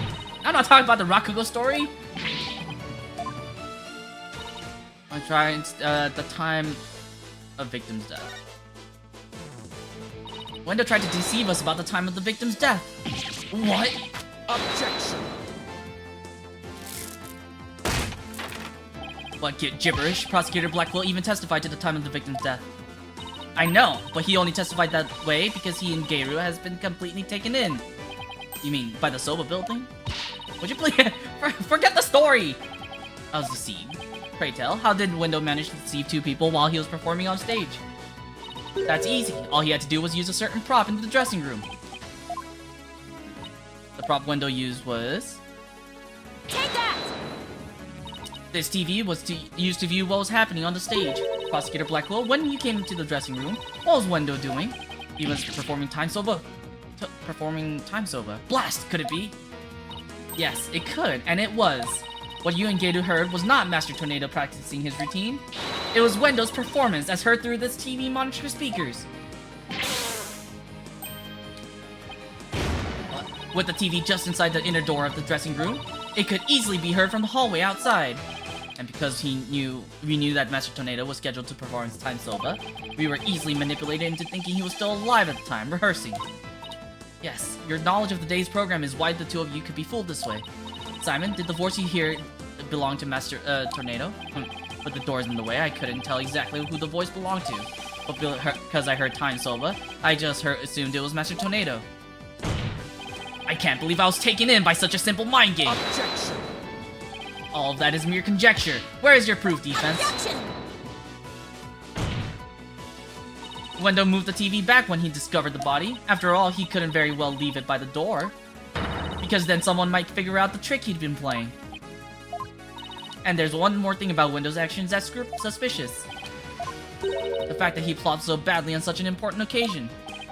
What's so suspicious about that? Even pros slip up once in a while, you know? But I believe that this time, it was intentional. Because Wendo knew it'd be strange to hear laughter coming from the dressing room. Oh my. Yikes! It's all just a bit too perfect to be sheer coincidence. Plus, if the voice prosecutor Blackwell and Gator heard was due to Wendo's scheming, then the victim's time of death could have been earlier than 4 p.m. In other words, Wendo could have killed Master Tornado himself.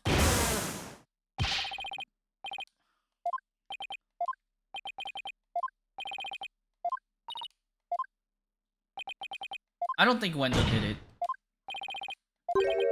I confess. I tampered with the crime scene.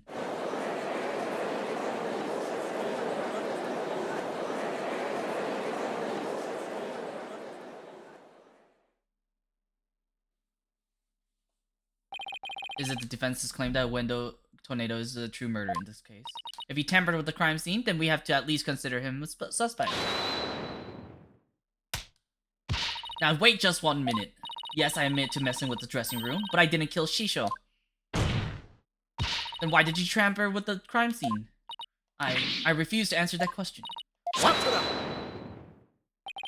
Suspect, this witness, then I have a question for you. Wendo had absolutely no reason to murder Typhoon Tornado. After all, why would Wendo kill the man who recognized his skills and promoted him? Then if he's not the killer, then why did he one other fact. That the accused visited the dressing room before 4 p.m. as well. Is it not natural then to suppose... Oh... victim at the time? Nobody told me Mr. Wet had also gone there before 4 p.m. We were only discussing the time frame after 4 p.m., so I didn't think to mention it. But now that you have made the time period before 4 p.m. relevant...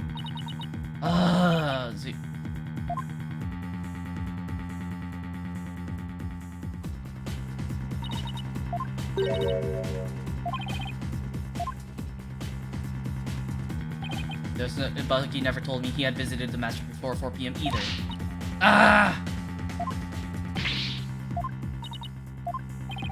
Somebody please continue.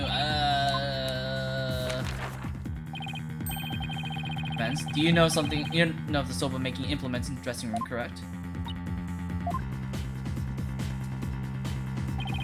Get the large bowl that is used to make sweet flour and water, the long rolling pin, and the special knife that is used to cut the dough into noodles. Precisely, these tools all came from the accused soba shop.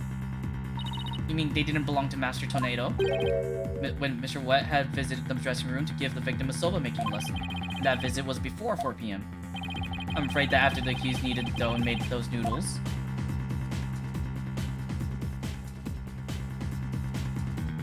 he committed the act of murder. Wait, that doesn't add up. If Mr. Wet killed the victim before 4 p.m., why would he return to that room at a later time?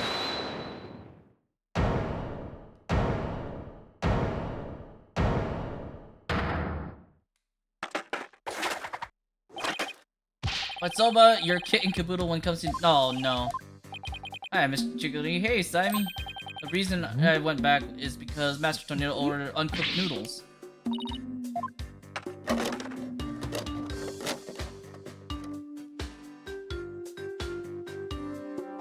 Yesterday, I brought noodle making tools to the dressing room at around 2 p.m. That's when Master Tornado ordered uncooked soba noodles to stock up on. Uncooked noodles to stock up on? Yes, ma'am. Master Tornado kept a supply of soba noodles from my stop in the fridge.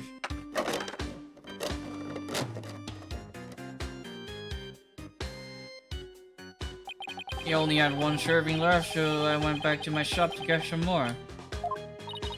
Serving noodles in the fridge? But I thought the fridge was practically empty. You ran into me and Gato when you came back to deliver the uncooked sobas, correct? That's right, Simon. I had time out of my busy day to deliver him the noodles. You know what? He ignored me when I called him to him from the inner doorway. He just kept mumbling Rakugo lines for ages. So I got mad and went back to my soba shop. I swear.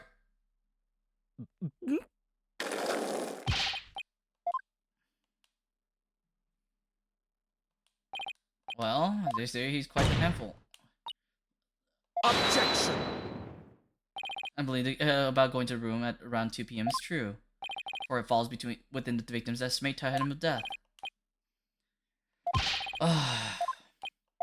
Other than one point, Mr. Wett's statements are dubious and without proof. Objection! They are the words of the defendant himself. He has a point. If I were the prosecutor, I wouldn't accept them either. Discord is other than the time the defendant made his visit. Silence. Yeah, it's not time yet, idiot. What are you yamming him about? About prosecutor, you sad monk? We still have something we need to question Wendo about. Don't just stand there. Have you forgotten already? Isn't there still a hidden witness you have yet to question? You're on. Yeah.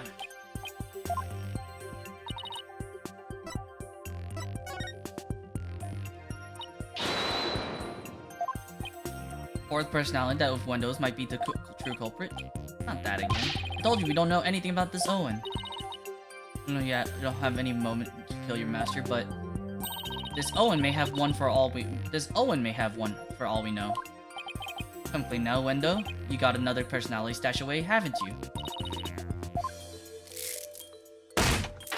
That's enough. The witness has already stated that he knows not of any Owen character. Bravo! You tell him, Mr. Prosecutor. Hey, Patches. If you claim you don't know Owen when you really do, that's tantamount to perjury. If you want to exercise your right to remain silent, however, well, that's a different story. Do you have any idea how dark and cold a prison cell is? I exercise my right to remain silent. What's this now? Changing horses in midstream, are you? Shut up! I will remain silent and that's it. Patches, you fool, you stay out of this. I love Black Quill. Patches is not the brightest bulb in that box you call noggin, is he? The fact that he switched from I don't know any Owen to I will remain silent is proof that he does know about Owen. Objection. You dirty, despicable, depraved prosecutor. You were leading the witness. Witness, there is no need for you to submit yourself to the defense's questioning. Objection! Your Honor, Wendo is definitely hiding something. Please allow me to question this witness about the existence of Owen. Very well.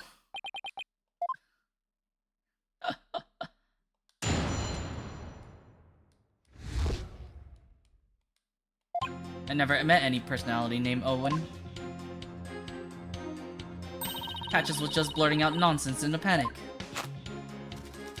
We're always aware, so we definitely notice if a personality like that showed up.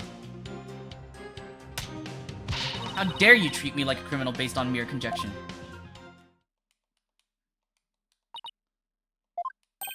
I can prove the courage on this. And yeah, okay. We need to draw out some info. So let's press some. Let's press. You never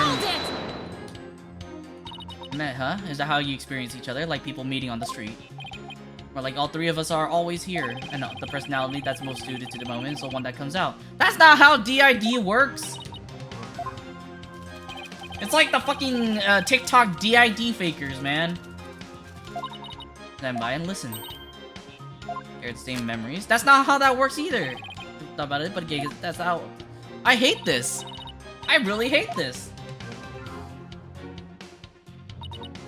Hold it!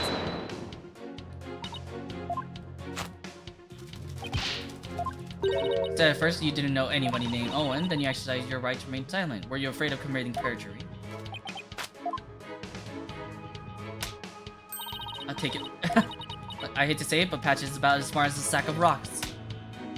If you grill him with such a bunch of highfalutin words, he's going to want to keep silent.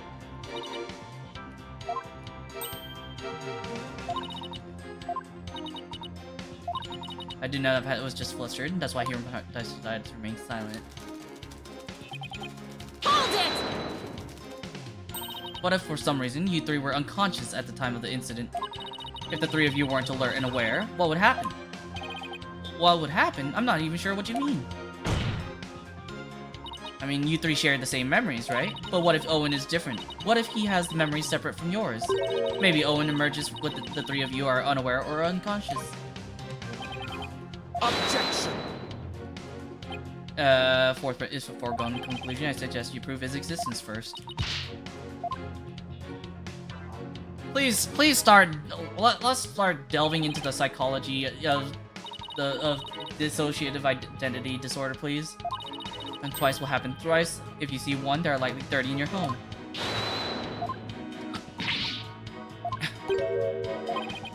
All three became unconscious. You can do that. All this talk is merely speculation.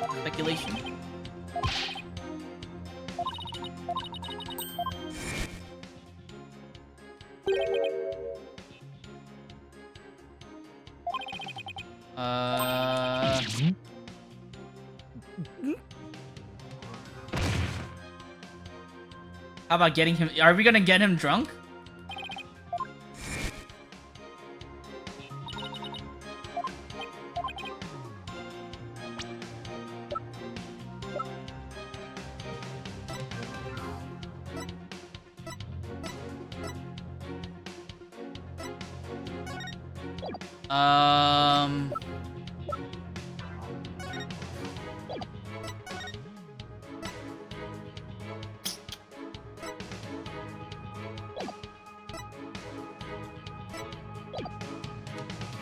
Do I have proof? I want to grill him more, but if the dialogue is reaching this area, I want to say that we have proof.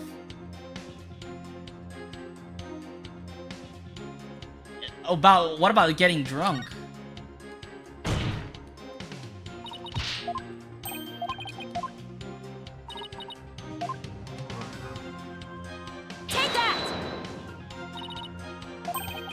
Sake, and isn't it just like Master Tornado to pick up a fine brand like Camel?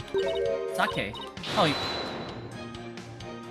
please don't call it rice wine. That's so unsophisticated. It's not even wine. Silly girl. You need to become more cultured, Athena. Tomato rice, and people get drunk from drinking it, right? Oh, sake. End of story. Sake it is. I recall Master Tenno would often have a drink or two before performing. He said it like it made him more eloquent. Drinking too much of the stuff can make one lose consciousness, though, of course. And look, there were 2 glasses on the table. Wendo, I believe the master offered you some sake. And then you must have drank too much and passed out. That's when your 4th personality, Owen, emerged. I drank sake. That's a good one. We have a real sweet tooth, you see, so yes, we did accept a sugary red bean bun. How old are you again? 28. You're at the same age. You probably did drink. Okay, we said no, thank you to that. She said no, thank you to that. Okay. We're real weak when it comes to booze. Even a tiny drop can knock us right out. Excellent. So you see, I had a sweet manju bun, but I didn't drink any sake.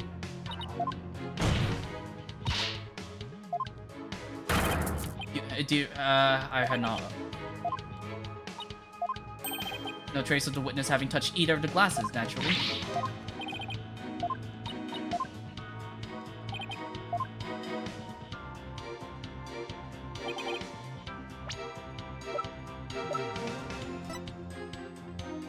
I had a sweet manju bun, but I didn't drink any sake.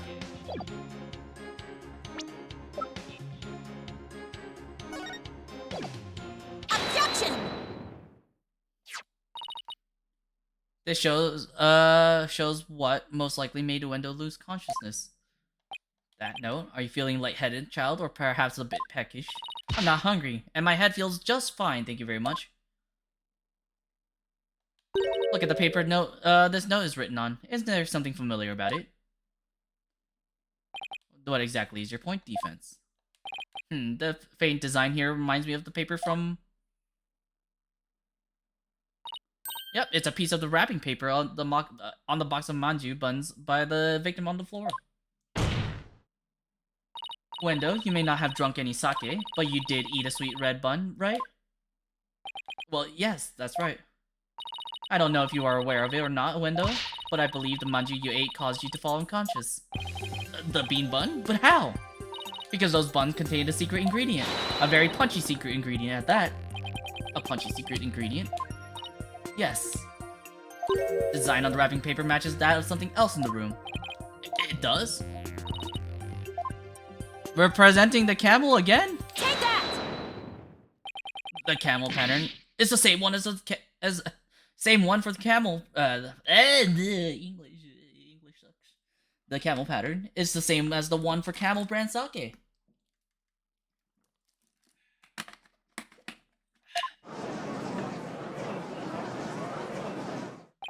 So, just as Wendo said, he didn't drink any sake per se, but he did eat some. Impossible. Wendo had a camel brand red bean bun, which boasts a nice shot of sake as one of its ingredients. The defense is claiming that Wendo passed out after consuming a camel sweet bun, which allowed a fourth personality named Owen to emerge. Is that correct? Yes, Your Honor, that's exactly what I'm claiming.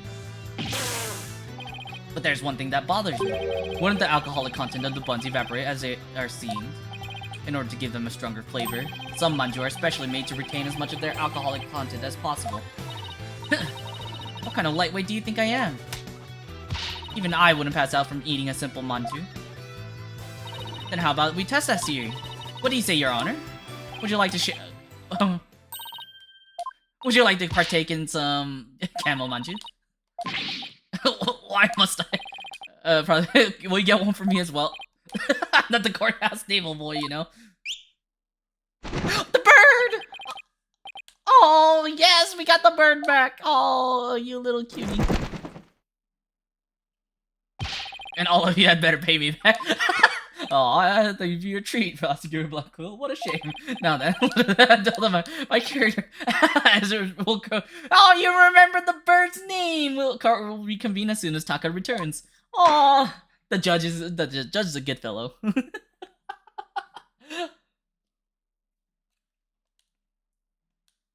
To be continued.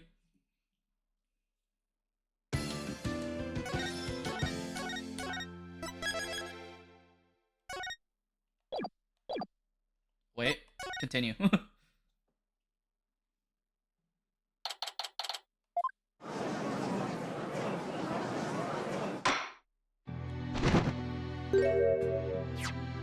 Now that the sweet buns have arrived, this court is back in session. Go on, Wendo, eat up! Nice flavor. You can really taste the sake. That was delicious. Yes, the unique sweetness and a faint aroma of sake. Yet I hardly think that anyone could pass out from eating something like this. That's what's the matter, Wendo? You're not afraid of a tiny manju, are you? Or are you scared of how many calories it has? Don't be ridiculous. A sweet little snack like this couldn't possibly. I mean, it could never. Then eat it! Less bleeding, more eating, witness.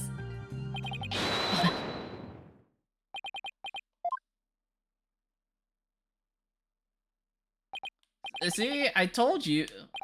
It don't affect me in the slightest. We might be a little light anyway. But come on. Nobody's that light. Seriously, nobody gets drunk off of one little bun. Oh my god!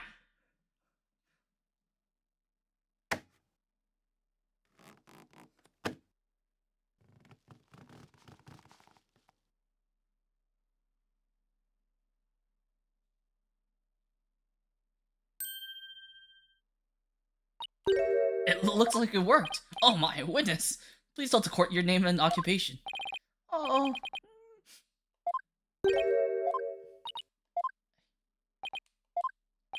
Oh, my name is Owen. I'm 5. You're 5 years old? Am I in trouble? Please don't yell at me. So he's Wendo's 4th personality. I'd hardly think a child like him could have motive to murder the victim. And even if he had a motive, could he have actually committed the murder? That's a very good point. Owen does appear to be very timid and weak. It seems the defense was hoping this hidden personality would be the real killer, but now that he is standing here before us, it is clear that none of Wendo's personalities can be the killer. But I want to figure out the truth. Shisho, well. Come on, buddy. Why don't... What a scary lady. Huh. Shisho was super nice. He always played with me. Just like a real grandpa. I love Shisho. Aw. Sadness. A sadness so pure, it's heartrending, but no discord. Prosecutor Satomati is right. Owen isn't the killer. Then, don't you find it odd? Let's review what we learned so far. Wendo arranged the Kadata cards to pin the blame on Bucky. That's because the original message implicated Owen. But Owen is only 5 years old and absolutely adores Master Tornado. Exactly. The other 3 personalities also have no motive for murder. If Owen isn't the true culprit, then the person who first laid out the cards probably wouldn't have been Master Tornado. So then who did it? I know who it was that first laid out the Kadata cards. I thought it was a victim, right? No, Your Honor. I don't believe it was.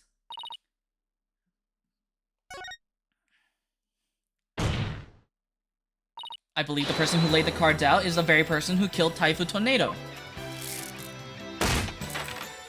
How quickly you move on to a new target when your Owen theory proves false. You Pokukan. I don't know what a Pokukan is, but I know definitely I am definitely not one. And before you start with the sermons, why don't you hear me out? Ah! Nimi! Welcome! Welcome! It's a raid! It's a lake raid! How are you? I hope you're doing well, Nimi! And Dominic Arson, thank you so much for the follow! Welcome to the condo, I hope you're doing well. Welcome to the stream. My name is SinVT. I am... I don't have a set lore yet, but we are currently, I am a Dream Entity VTuber. I play a lot of variety games. Currently, my hyper focus is on Ace Attorney. We are on the final game right now. This is episode 4 out of 5 plus an special one. So we are close to being done with this game, and we are halfway through this current episode. So to catch everyone up, a soba noodle shop owner, I would say, has been accused of killing a Rakugo master, and we are trying to get him off the hook. But Nimi, I hope you're doing well. I know that I occasionally come by to your Discord and talk, but it's always nice to hear from you. And if you need to raid and run real quick, I completely understand. Please take care of yourself first, and everyone else who's watching, who came with Nimi's raid. I hope y'all are relaxing, chilling, and doing whatever y'all need to do. Stream won't be going on for a little bit longer, but once this episode ends, we're gonna end as well. But until then, I hope everyone's having a fun time here. Thank you so much again, Nimi, for raiding, and I will try to keep your viewers entertained. So, going further into, after the synopsis, we've just discovered that one of our... Hello? One of the witnesses, Wendo Tornado, has multiple personalities. We have Wendo, Patches, and I forgot her name, Hitsugata. And we've discovered a 4th personality named Owen, but Owen is a child, so Owen could not have killed our victim, Typhoon Tornado. And I have high suspicions on Gale. She is most definitely our killer. And this is our client, Bucky Wet. I hate these names. Just a little bit more about me. I love puns. But sometimes this game shoehorns in a lot of the puns into their names. So this guy's name is Typhoon Tornado. This is Bucky Wet, like buckwheat, gale tornado, and wind tornado. So fun stuff. If you like cringe names, more power to you. I groan whenever I hear them. My mood goes down. It's almost like it's like Air Groove hating on Symboli Rudolph's puns. I'm Air Groove right now. Mood down, awful. Please recall the original crime scene. Who did the Cutter to Cards name when the scene was discovered? Let's see. I believe they implicated the defendant, Bucky Wet. That's right, but we then found out that the message originally read Owen 4. Which implicated the young boy, Owen. Exactly, and the person who rearranged the cards was undoubtedly Wendo. Wendo may have kept silent, but we can be sure he already knew his master was dead. His tampering with the crime scene using the TV all but proves it. I confess, I tampered with the crime scene.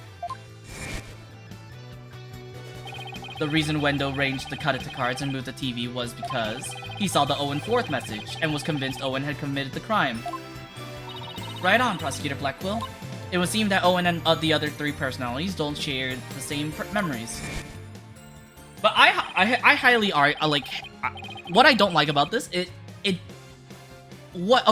Owen is a true DID personality, but Wendo and Kitugata and Patches don't act like an actual DID, a DID case. They act like how DID TikTok DID fakers act. Like TikTok DID fakers pretend to act like DID is exactly how Wendo is using DID, except for the 4th personality. 4th personality, Owen, actually acts like a true DID case. They have no memory of each other. That's how it's supposed to be. Wendo feared that Owen had killed Master Tornado, so he tried to hide Owen from us. But it turns out Owen's but a 5-year-old child. A 5-year-old child incapable of hurting a fly, let alone his beloved master. So naturally, the culprit must be somebody else, and this somebody else, the true killer, tried to pin the crime on Owen.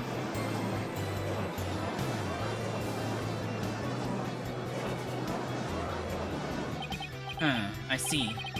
That does make sense. Objection! This is not but conjecture, composed of half-truths and fantasy. Who then do you maintain murdered the victim? I believe Owen might know something about that. Objection! I refuse to allow such impromptu testimony, and from a 5-year-old no less. Such a young child is incapable of producing anything coherent. Objection! But your desperation is just grateful. You should realize when it's time to let it go, and I saw it. I saw Shisho getting... Owen, you do know something, don't you? Yeah. Oh my. Is this true? If so, we must have Owen testify immediately. Don't you agree, Prosecutor Sadamati?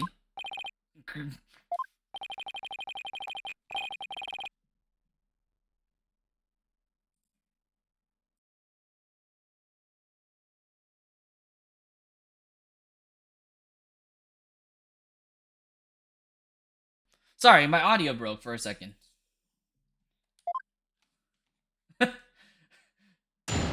Alright, witness testimony. Shisho was standing with a knife in his hand. Blood was dripping onto Shisho's face, getting all red. I couldn't move at all. I was so scared. I passed out. This is eyewitness testimony from the moment of the murder. This is hardly a testimony. Can you tell us anything else about what you saw? I was so scared. Oh, so scared. Something must have really frightened him. His emotions are running wild because he's trying to recall something frightening to him. I recommend the therapy session right away. Right. So Athena Sykes is a psychoanalyst, basically. I mean, this is in the realm of spirit. Like this is set in the world where spirit mediums actually have pull and stuff. So she has supernatural hearing, and she uses that to work with her gadget widget to determine like the moods of their testimonies. I think that this part is fun. I think the little gimmicks are pretty fun. So like, and this game has 4 gimmicks. We have the spirit seances, the moon matrix that we're doing right now, the spirit locks that Phoenix Wright uses, and the micro expressions that Apollo Justice uses. Shisho was standing with a knife in his hand. Blood was dripping onto Shisho's face, getting it all red. I couldn't move at all. I was so scared, I passed out.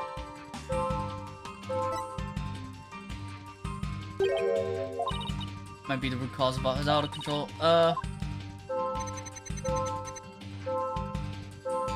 Standing with his a knife in his hand.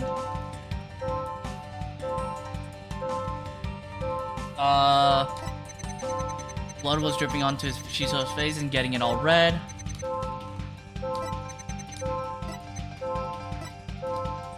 What?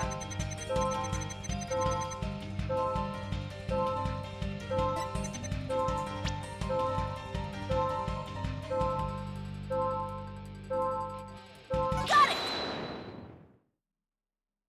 Sorry, this part of the mood matrix kind of scares me. Not scares me, kind of stumps me a little. It's been a while since I've actually done this, even though we just did it like a few minutes ago. We've done this. Dealt with this gimmick in the previous game, previous main game, with Athena Sykes, but it's been a while. It has been a while. I believe it's been over a year since I played the last game, so it's kind of muddled in my memory. Blood was dripping down onto Shisho's face. Blood? I don't remember seeing any blood in the crime scene photos. Besides, if the victim was standing upright, how could blood drip down onto his face? As I expected, all we managed to obtain from this child is a tale he dreamt up. I guess it's a little weird for blood to drip on the victim's face if he was standing up. Unless it dripped down from the ceiling or something. What do you think, Simon?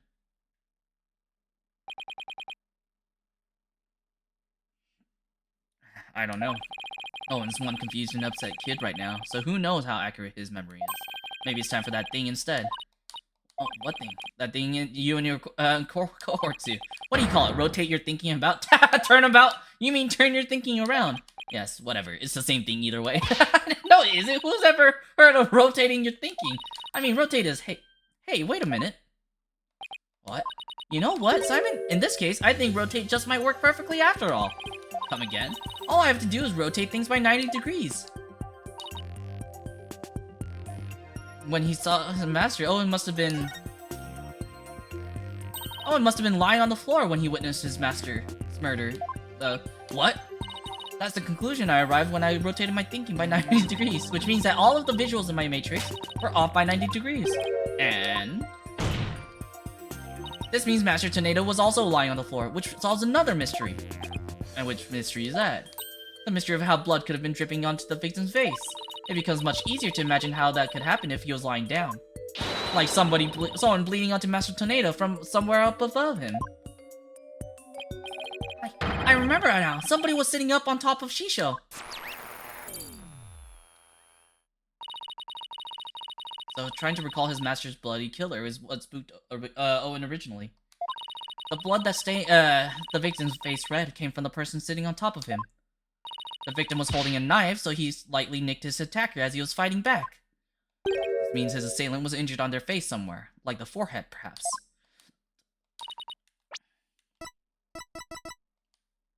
I mean, the only person... Oh no!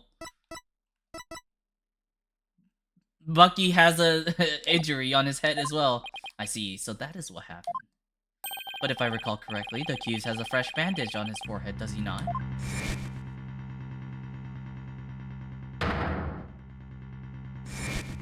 Oh no. That injury of Mr. Wetz is conclusive evidence that he committed this murder. That's unfortunate. I mean, we know he's not the murderer, but that's such unfortunate, like, character design. It seems you have dug yourself into a pit and you cannot crawl out of. No! Even though I figured out the reason for Owen's out-of-control emotions, all I did was raise further suspicion against my own client. What do I do now? What's the matter? You aren't thinking of throwing in the towel, are you? But it looks so bad for Bucky. I mean, he had both motive and opportunity. Plus, he has that injury on his forehead. Your Honor, I sense that the defense is finally ready to let it go and move on. Do not speak for us! Well, Miss Sykes, I understand you don't want to give up on your client, but I won't allow you to prolong this trial without a good reason.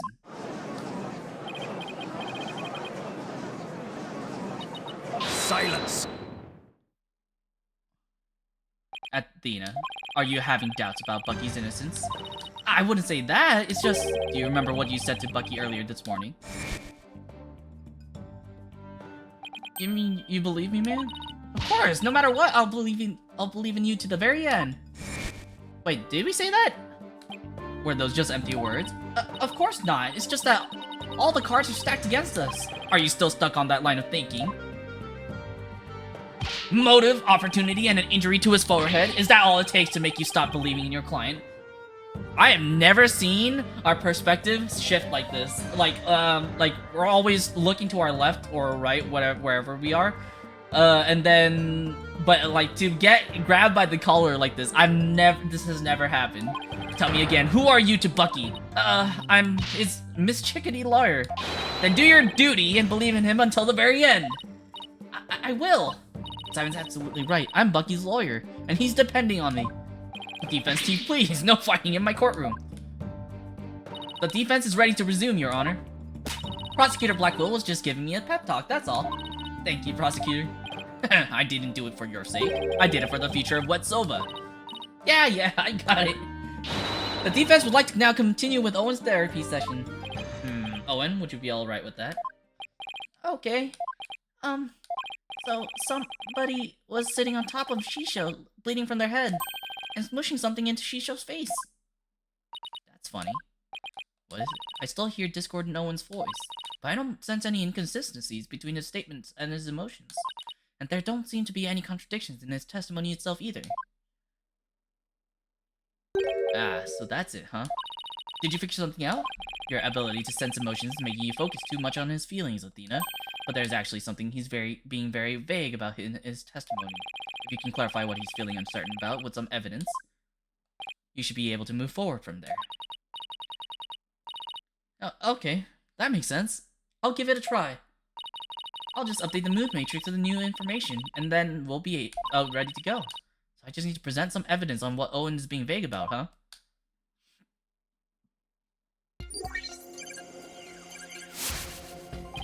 He had blood on his face and a knife in his hand. He was on the floor and somebody was smooshing something onto his face. I couldn't move at all.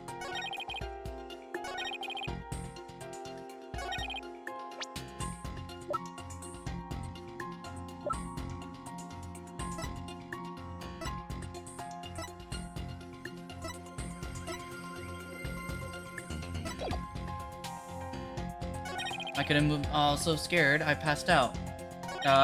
It's gotta be this one. Well, what do we present with it?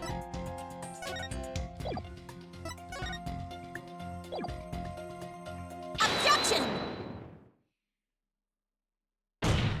He was on the floor, but he's... Let's put a name to the thing Owen's uncertain of, shall we? By identifying the murder weapon that was used to suffocate the victim. Unfortunately for us, I spied the murder weapon right here in this crime scene photo. Unfortunately for you, I spied nothing of the sort. And the police did not spy anything of the sort during their investigation either. Pray tell, where's this murder weapon you see? You don't see it because it no longer looks the way it did when it was used as a weapon. This is what the killer pressed into Master Tornado's face. Take that! The mystery person that Owen saw pressed Soba into the victim's face, thereby suffocating him. I grow weary of your tasteless jokes. How could anyone commit murder with soft, delicate soba? The noodles would instantly fall apart if they were pressed into someone's face. Yes, I agree. Well, I disagree. There is a way the soba could have been used to suffocate the victim. What? You will explain your theory at once, Miss Sykes. To kill Master Tornado, the culprit must have smothered him with...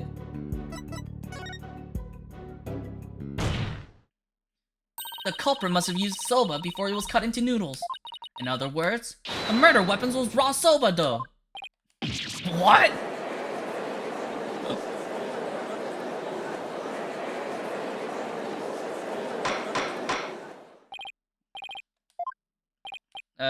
Yes, soba dough could definitely be used to suffocate someone, couldn't it? Are you alright, Prosecutor Sanmari? I was just letting the soul of the victim know that the accused will finally face justice thanks to the foolish lawyer before me. Huh? What are you talking about? Allow me to summarize your statements. The accused was killing the victim. He was slashed in the face by the victim's knife. The weapon he used to suffocate the victim was with the dough in the dressing room. He then disposed of the murder weapon by cutting the soba dough into noodles. Why, you smarmy?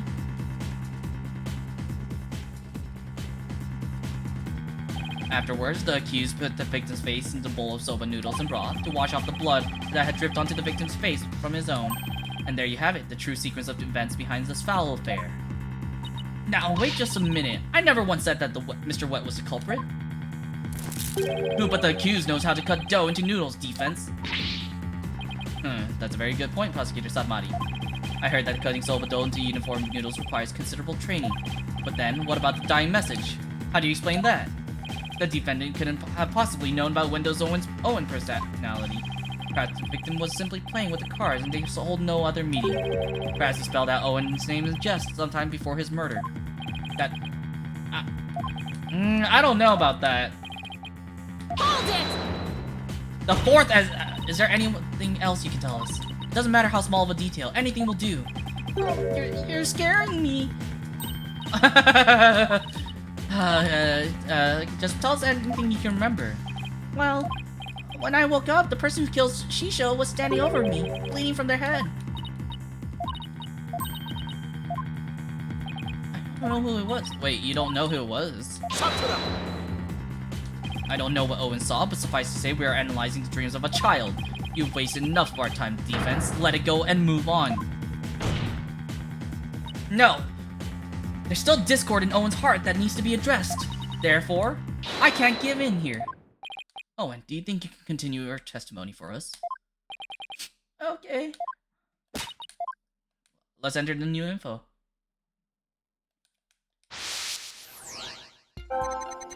Had blood on his face and a knife in his hand. He was on the floor and somebody was smushing dough into his face. I couldn't move at all. So scared and when I woke up, the person who killed Shisho was standing over me. Why were you happy? Got it! Despite witnessing the culprit's terrible crime firsthand, Owen experienced a positive feeling. One of relief? The person the witness saw was no stranger. Rather, it was the accused. Therefore, it's only natural he felt some level of relief when he saw a familiar face. That's false. Defense, end this madness and sully your soul no more. Owen, who did you see? That nice smell. I love the smell of that perfume. Perfume!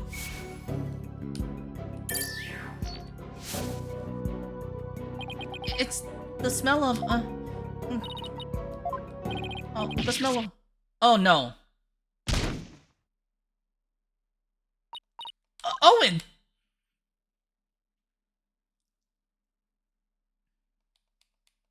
He's, they have, is a humble servant of the Holy Mother that the child's words were insufficient to clear the accused of... Yeah, no, it was! There are thousands of perfumes in the world. It could be even the end of the hair product the accused uses. Does that, then you want to smell it yourself? By the way, the witness is a 5-year-old boy. I hate Nayuta, man. He pisses me off like no other. Cannot tell the difference between conventional perfumes and hair products. What's more, the only person who can cut soba noodles with such precision is the accused and no other. And so, the person Owen saw at the scene of the crime can only be the accused, Bucky Wet. Hold it! Huh? What the? Hey, hey, hey! I never use hair products or anything with a smell. If I wore something like that, the smell would get into soba. Boom! Check it!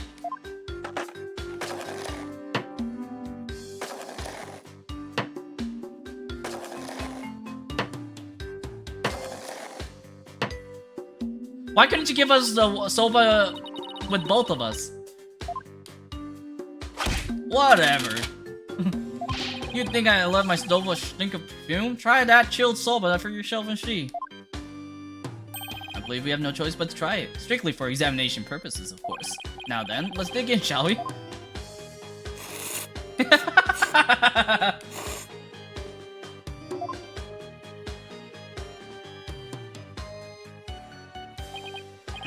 That was delightful. Well, I'm satisfied that there are no traces of hair products or perfume in Mr. Wet Soba. First sweet bean buns, now it's savory soba. What a delectable trial this has been.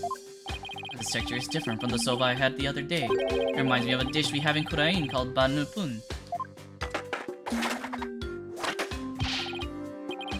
What you think, Mr. Chickadee? My soba's pretty good, isn't it? It's delicious, don't you think so, Simon? Heh, it still pales in comparison to his late father's cuisine. Simon, why you always gotta be so hard on me, man?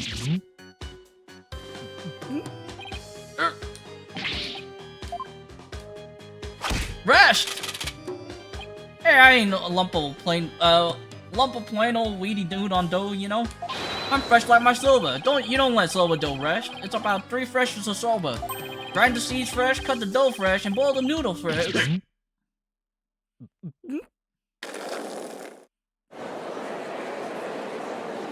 The gallery's probably seething right now. We get to eat good food, and we get to do a trial on with it. Smelling perfume. It looks like you remember something. The phrase smelling perfume reminded me of a certain somebody. Oh, and who might that be? Take that! A gated tornado? Yes, she did smell very nice, didn't she? Just a moment, defense. You would throw suspicion on Gato now because of a scent. Your Honor, there's no need to go along with these ever-changing claims of the defense. I suppose their claims have been awfully inconsistent. But Gato couldn't have been at the crime scene. Yeah, it could have been at the crime scene. Yes, but you'll get to see those balloons of hers if we call. You'll get to see those balloons of hers if we call her back to the witness stand. How vulgar! His Honor is not interested in such things. Setting the matter of her balloons aside entirely. I do believe it's appropriate to ask Gato some questions given the circumstances. This has nothing to do with her balloons, of course. Thank you, Yana. Listen, she's got some massive balloons. Thank you for calling this Disciple Tornado School of Rakugo back for an encore. It's me, the balloon artist you all know and love, Gated Tornado. 1, 2, balloon! What wonderful balloon artistry. Your Honor, please. Now then, what would you like me to make for you this time? Actually, I called you back for more testimony. But I'm all talked out. This case has left me completely deflated. What? You didn't find that funny? Anyway, what's exactly going on, Simon? It seems the person who murdered Master Tornado was wearing perfume. And you were the only person I could think of who wears perfume. Wait, you think I'm a suspect now? Gato, you knew about Owen, right? Well, yes, I often play with him at Shisho's request. So that means you could have left that fake dying message, right? What? Just because I wear perfume and know Owen, you think I'm a murderer? Oh, how could you? The witness is absolutely right, with no evidence but the distorted memories of a small child. It is outrageous for the defense to accuse this woman. That's right! You don't even have any proof! You may step down from the stand, Gator. The defense does not have one scrap of evidence that connects you to the crime. Wait just 1 minute. I may not have proof, but Owen's testimony is still... Enough! Please feel free to leave, Gator. Well, if the prosecutor says it's okay, then I guess I'll be going now. Silence. Hoi, Geru. You're an entertainer, aren't you? Once you go on stage, it's your duty to complete your performance, is it not? So what are you doing leaving halfway through? Ah! Oh, she has a bandage on her forehead! There's a bandage on Geru's forehead! And since we know that Master Tornado's killer has a cut on their face somewhere... Impossible! How did you know, Simon? I didn't, but I had to take a chance and see for myself. Otherwise, your theory would remain a groundless accusation. Your Honor! Prosecutor Sanmari, the scent of perfume, an injury on the forehead. These things are completely consistent with Owen's testimony. In short, the mysterious individual Owen saw in the dressing room could have been Geru. Miss Sykes. Does this mean you are formally indicting this witness for the murder of Typhoon Tornado? I mean, we're lawyers, man. I'm not formally indicting anyone with anything. I'm not a prosecutor. Shut it up. Should your accusation prove to be false, I hope you're prepared to pay the price in full. Simon, what price is he talking about? I thought that should be obvious. Prosecutor Sadmonk is saying he'll see to it you never stand in the court of law again. I must say, though, he knows how to make a trial interesting. Just whose side on you on, Simon? I'm on the side of the people. Go on, then. Into the deep end with you? You really have but one choice, anyway. Well, Miss Sykes, I'm waiting. There's... The defense wishes to formally indict Geru Tornado for the murder of Typhoon Tornado. I've tried to be merciful, but now not even your pleas will reach the Holy Mother's ears. You will have plenty of time to regret your decision in the pit of hell. Except I won't need to. The person who murdered the victim was not Mr. Wet. It was Geru Tornado. That bandage is... It's just from a silly slip-up I made while cooking yesterday, that's all. What kind of extreme cooking were you doing to cut yourself on the forehead? Well, what can I say? That's what happened. You also don't have an alibi for the period before 4 p.m., do you, Geru? But, I really didn't know anything was wrong until Shisho was found dead. If you don't believe me, then with the twisty twist.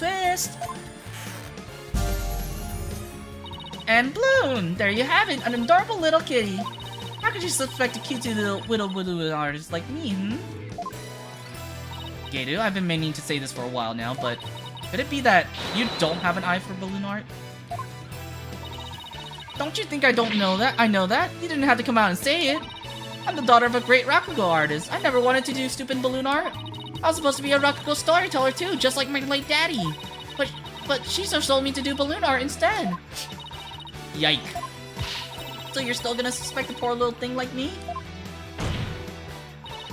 Please stop trying to skirt the issue. It all comes down to the scent of perfume and the cut on your forehead. You and the culprit in Owen's testimony shared these two traits. You're dead set on accusing me, aren't you? Well, here's what I have for naughty little girls like you. With a twisty twist. I'ma cut ya, bitch! Wait, which? Go ahead, make me testify all you want. When the truth's revealed, it'll be your balloon or mine that goes pop. Got it? Oh my! This is yet another hidden personality. Simon, is everybody in this tornado school like this? How should I know?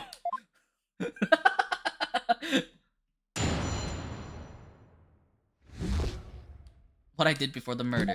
Yeah, I visited the dressing room during that time to make a courtesy call after my act. Shisho and Owen were in there, but they were both snoring up a storm.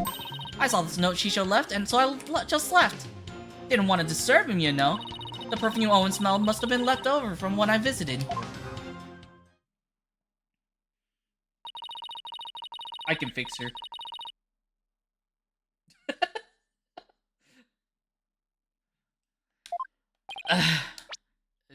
dressing room, but then left right away. Don't take her at her word. Come on. Come on, do you really think I would? I'm just trying to figure out how to get her to talk about what really happened. Now then, Miss Sykes, you may proceed with your cross-examination.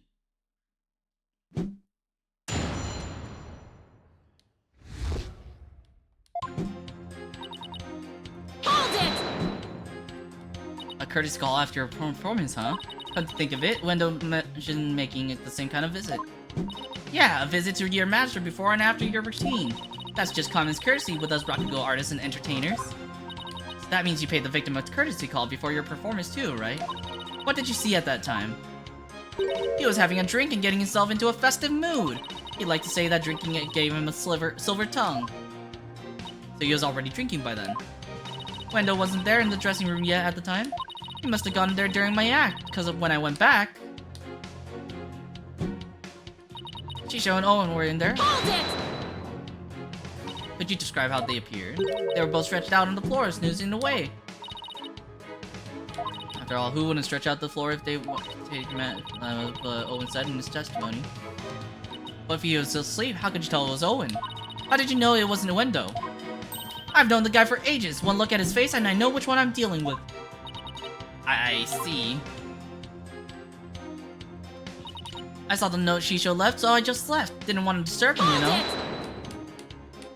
Where did you find your master's note? I don't know, can't remember. Did you notice anything else unusual out of the place in the room? Well, there was the sake and a half-eaten manju on the table, but I didn't see anything else out of place or whatever in the room, though. Oh, is that a fact? Of course it is, what do you think? And you didn't change anything around while you were in there? I didn't do anything. Look, I'm telling you, I didn't see anything funny near Shisho and I didn't touch anything in the room.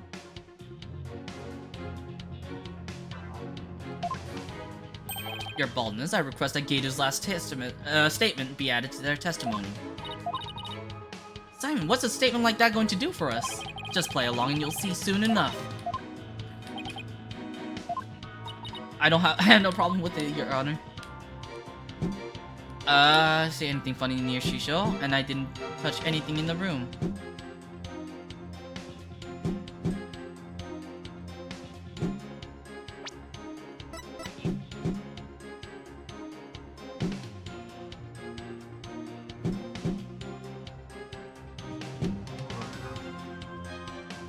Objection! A TV? And then, you also said you didn't- oh wait, the TV was already back there. Hold on, what am I supposed to- what was I supposed to be looking at? The cards? That's right, what about it? Then I wonder who left that dying message with the Karuta cards. What are you going on about? It had to have been that Bucky. Sorry, but that's not possible, because only 3 people knew of Wendo's personalities. Wendo, your master, and you. If Bucky had left that Karuta message, he wouldn't have spelled out Owen. He would have spelled out Wendo. What it boils down to is this. As a member of the Tornado School, you, Geito Tornado, are the only one who could have left that dying message. And as the person who left that message, it's clear that you are the Master Tornado's killer. Will ya ever quit your yapping? Objection. You're like wretches clinging to the spider thread of salvation. Allow me to cut that holy thread from the heavens and bring you back down to earth. Would you quit butting in whenever things start to go my way? Silence, child. Playtime is over. What did you just say? As the witness stated, she went into the dressing room and soon came back out again. But the victim's note was not the only reason she left with such haste. There was another reason that compelled Geito to leave at once. Geito, would you please relate said reason to the court? There was a reason why Geito had to leave the dressing room. Well, I didn't want to show you this, but I guess I got no choice. Keep your eyes peeled, 'cause here it comes.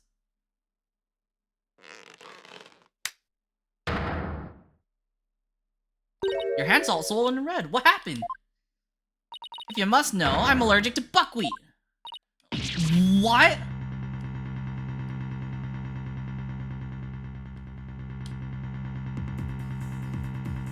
Allergic reaction to buckwheat can vary, though they're usually on the severe side, with Typhoid Tornado making soba noodles in his dressing room. Geru is still lucky to be alive, considering all that soba flour that was swirling in the air. Good thing I left pretty quick. I managed to escape with just a mild reaction. But I touched Shisho as he was being carried away, and look what it did to my poor hands. There must have been soba broth on his clothes or something. If I'd inhaled any of that soba flour, I'd have had a seizure, and it'd been good night, Geru. I never could have stayed in that dressing room for very long. And certainly couldn't use soba dough as a murder weapon either.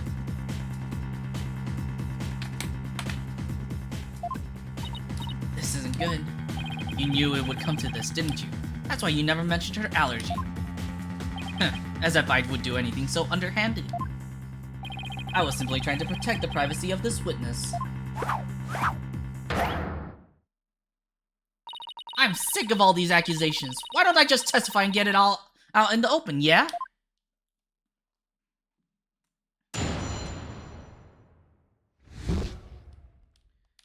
If I come into slight contact with buckwheat, I get an allergic reaction. And with that much soba flour in the air, that room could have literally killed me. Look at my hand. Just touching Shisho's body's caused this much damage. There must have been soba broth on his clothes, so I never could have committed the murder in the dressing room. So, but you didn't commit the murder on the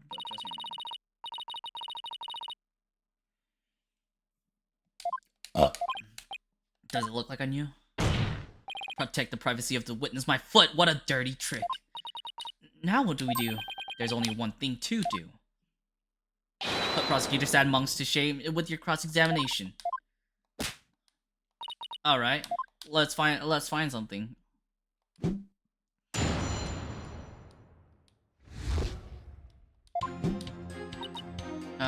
it!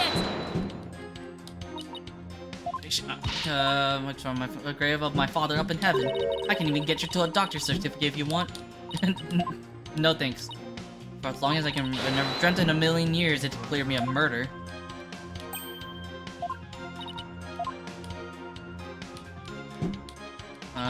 That is so.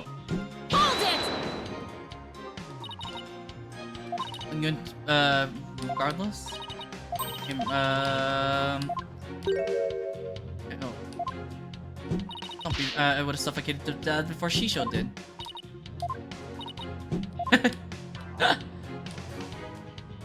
Like, touching Shisho's body. Are you sure that it was...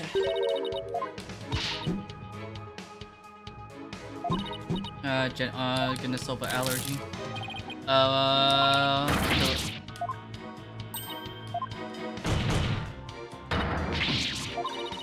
Same thing myself.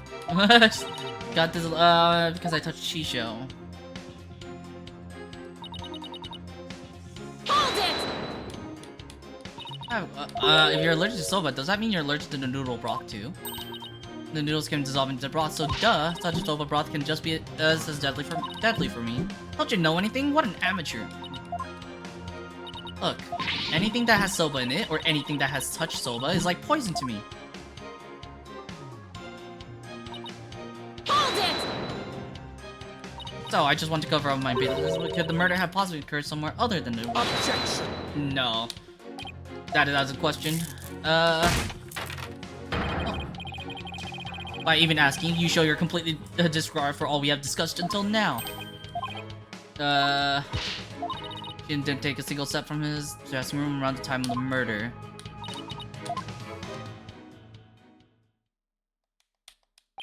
Can I possibly committed this crime with the room which... Okay.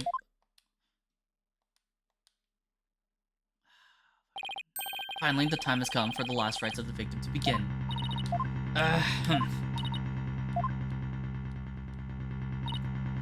There's only one thing to do. What are you talking about? That the pressure overwhelmed you? Nope, it's just the worst times are when the lawyers have to force their biggest smiles. Oh, you have no rebuttal, and so the only thing left for you to use is to smile. That's where you're wrong. I do have a rebuttal. Turn your thinking around, Athena. Don't try to figure out how Geru, who is allergic to soba, could commit the crime. Figure out how Geru could be in the room and not have an allergic reaction instead. Let me rest. Maybe if I were a lump of regular flour dough for udon noodles, but I'm fresh like my soba. And you don't let a soba dough rest. It's all about three freshes. Grind the buckwheat cheese.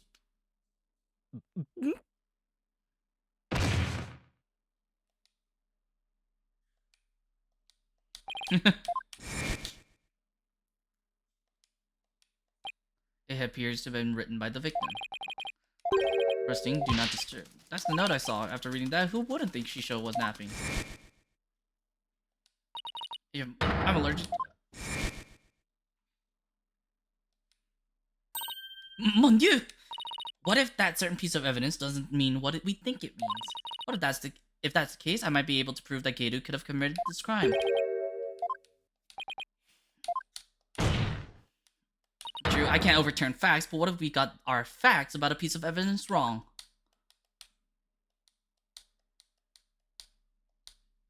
Got our facts wrong? What are you talking about now? And which piece of evidence do you mean, Miss Sykes? Please point it out to this court. Well, you kind of give us a softball on this one. It's Master Tornado's note. The note? Preposterous. What possible connection could there be between the witness allergy and the note? Then the answer lies in the true meaning of this note. Its true meaning. This note does not mean I am resting, do not disturb, as we has assumed, but rather, it actually means this dough is resting, do not disturb it. Wait a minute, Athena, that doesn't make any sense. You're right, it doesn't. After all, as Bucky told us many a time, you don't let soba dough rest. What's all this jibber jabber got to do with anything? It's the home stretch. There's no Mr. What's word had led me to the conclusion that Master Tornado was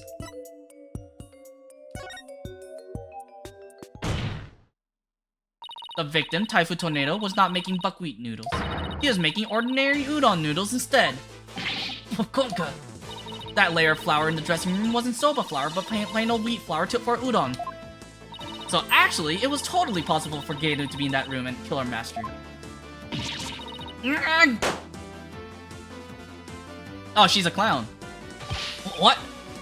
But if that's true, it changes everything. Your Honor, the defense requests that I can't see anything. That flour in the room be tested immediately. Sorry, my cat's in the way. Objection. But soba noodles were found in the bowl, and Geru did have a reaction on her hand. How do you explain those things? Well, even if we're udon flour instead of soba, you still cannot prove Geru committed the crime. But don't lose your nerve now. Keep charging forward, or you'll feel my blade at your back. Enough with the threats already. I got it. Talk about. All right. Take a deep breath and go over everything again.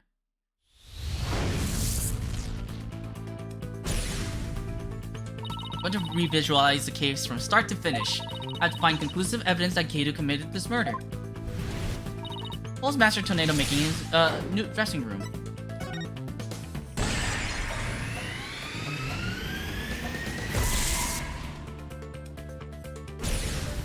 By my logic, Master Tornado must have been making udon noodles in his dressing room, but something at the crime scene indicates otherwise. What was found in the bowl on the table?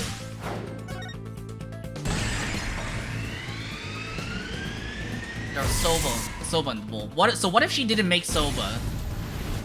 Even though the master wasn't making soba noodles were found at the scene. So that means the noodles had to come from somewhere. Wait a minute, what mysterious serving is soba noodles? That sounds familiar. Where'd the soba in the bowl from the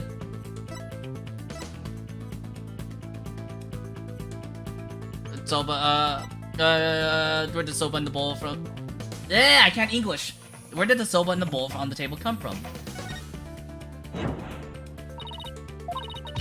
If it was, then somebody must have delivered it, and nobody testified about any delivery person. So that means, oh, the master's soba stock. Oh, I thought I was thinking of Bucky brought it over, but I guess this is it. Soba's noodles found at the scene were from the master's stock of uncooked noodles. But then why would the culprit go out of her way to cook that soba and put it in the bowl?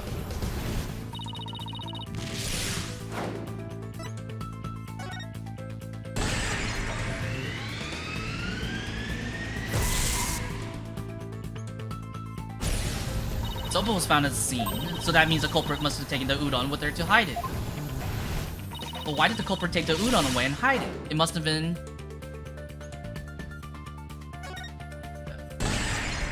Sorry, I wanted to read the other options to see if there was anything.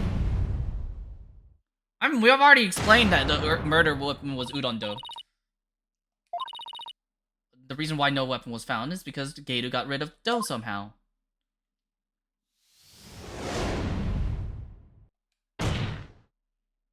The real murder weapon was a udon dough the victim made. If we can find this dough, that'll prove my theory correct. And undeniably prove Geru's guilt. Objection. Even if we could find this dough, what makes you think that it would prove she is the one?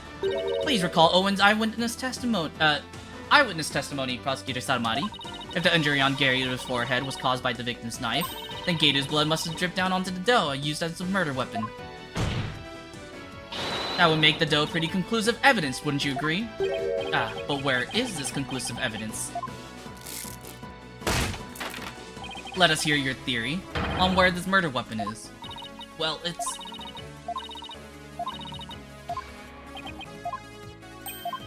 A nice barking you did there. I assume you have to bite to back it up. Yes, no, thank you.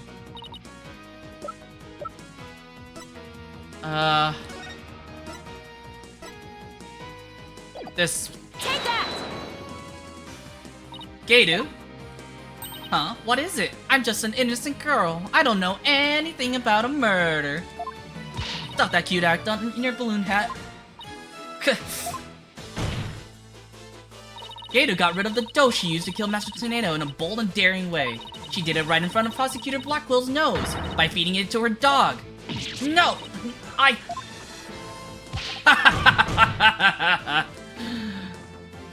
Of course! Now it all makes sense.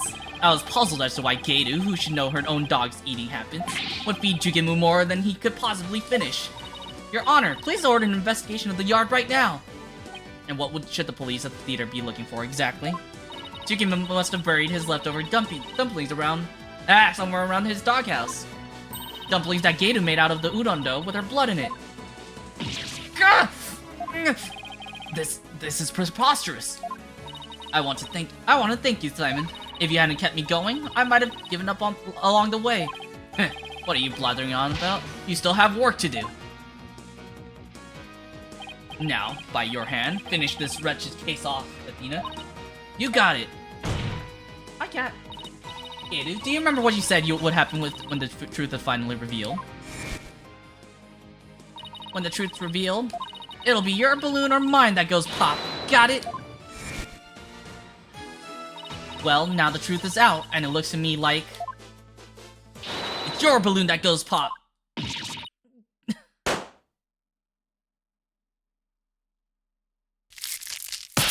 Oh wow, we got 2 breakdowns at once. Nice. Nice hit. A Rakugo artist. I was the one who was supposed to inherit that name. But then, Shisho...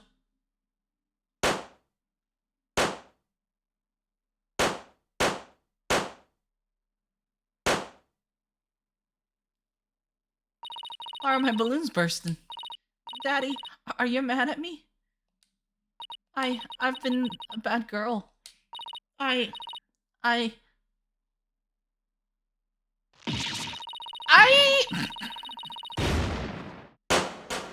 Her tits were fake!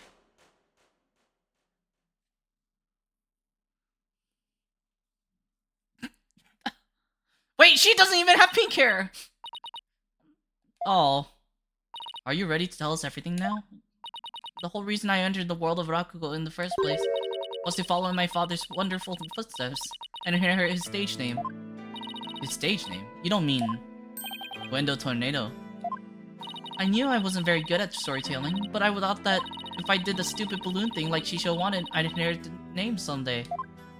But Master Tornado gave his name to his junior disciple.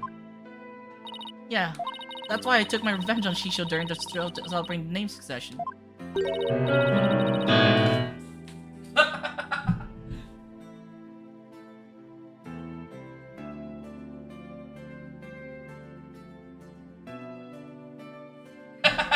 My cat accidentally turned on the piano. So that was your entire motive? I doubt anybody else could understand, but inheriting my father's name was everything to me. It was my whole reason for living. Of all the days you could have taken your revenge, why did you choose a day of the show? Because I wanted to pay Uendo back for stealing what was rightfully mine.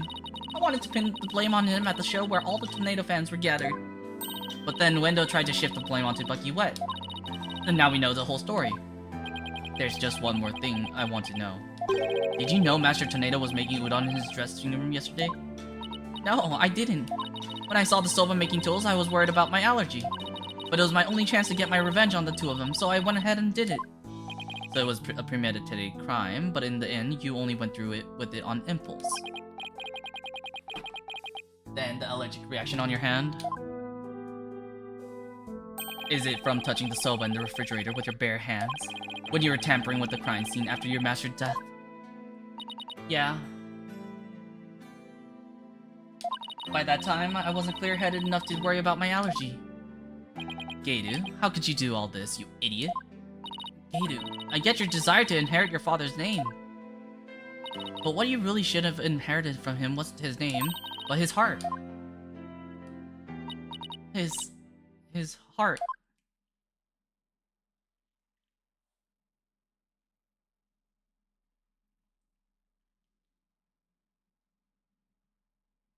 Do you have anything to add, Prosecutor Sadamani? Any objections? No, Your Honor. Miss Athena Sykes. Well, I shall be sure to remember your name. That's not a good thing. I don't want you to remember my name, really. It seems he finally recognizes you as a proper adversary. Thanks. That's all I ask, Prosecutor Sadamani. It looks like there are no further objections. Bailiff, please bring in the defendant. Ah, you're sober now. Ah, good. It seems you have made a full recovery. Now then, this court finds the defendant, Bucky Wet. Yay!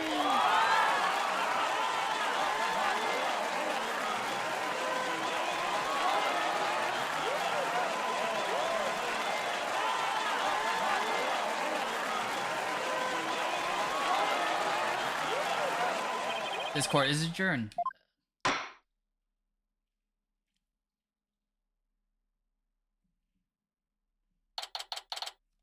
Alright, congratulations, Bucky. I'm so glad you were found innocent. Thanks for everything, Miss Chickadee. But it still sucks that you were accused of a crime you didn't commit. Did Uendo have it out for you or something? I don't think so. Uendo said it was a spur-of-the-moment idea when he saw the Soba-themed cards. Simon, where have you been? I stopped in at Uendo's questioning. Only you, Bucky, could get framed for a crime on a whim? No way! I almost got convicted out of convenience? Well, at least you've been completely cleared of all charges, so buck up, Bucky. On a more important note, what I really want to know is, why didn't Master Tornado let Geiru inherit her father's name? What do you mean on a more important note, Miss Chickadee? Don't be such a wet blanket, just go with the flow. Now come on. You think the Master was trying to encourage her to quit the entertainment business? Nah, that's not it. He didn't give the name to her because she wanted Geiru to find her own... He didn't give the name to her because he wanted Geiru to find her own calling in life. To perform whatever she wanted without being bound by her father's name or Rakugo. Making udon was his way of showing his support for her in her new endeavor. That's why he called you to the theater, huh? To teach him how to make udon? A more roundabout way? I've never seen, but that's Master Tornado for you. So this entire incident happened because of a misunderstanding? How sad. By the way, Geiru wasn't the only person Master Tornado was trying to cheer on, even though the person in question still seems unaware of the Master's intentions. What? You talking about me? Come on, no way! All that old man ever did was criticize my soba. That's not true, Bucky. The deed? Right.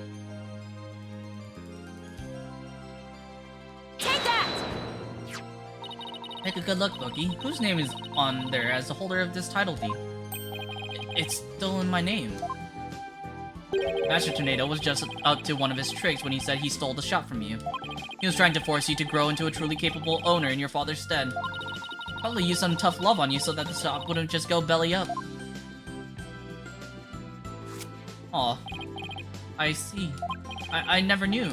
Oh, Master Tornado, I'm so sorry. Keep working hard, Bucky, and then pay him back by living up to his expectations.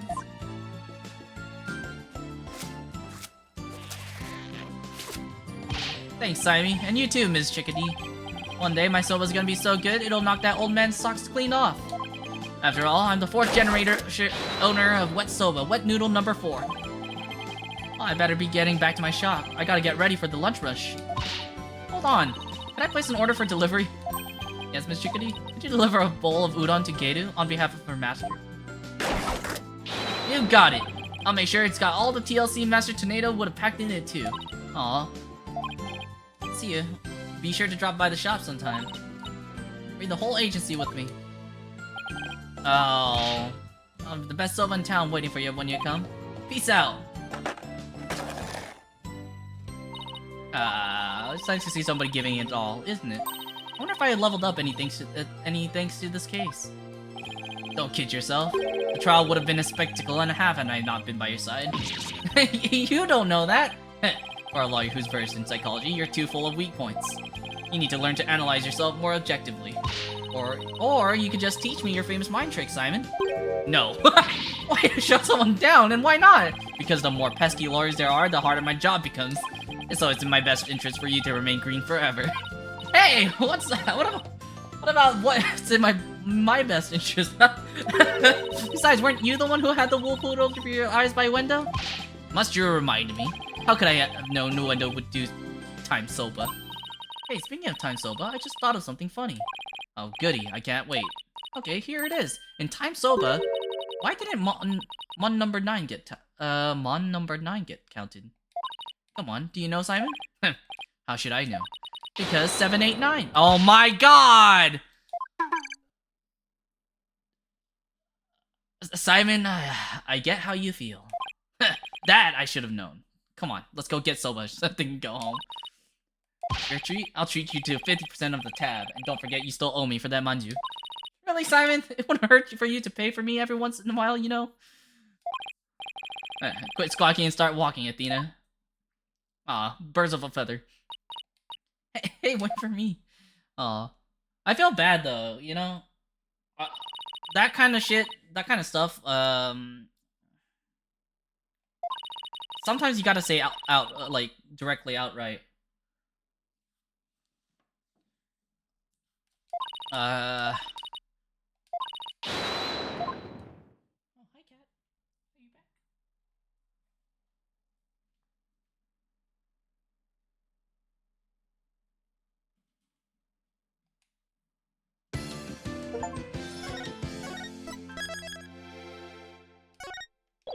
Alright. That's it for today.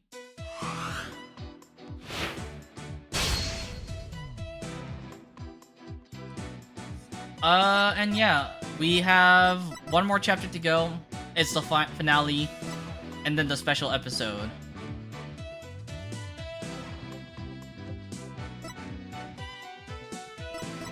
So,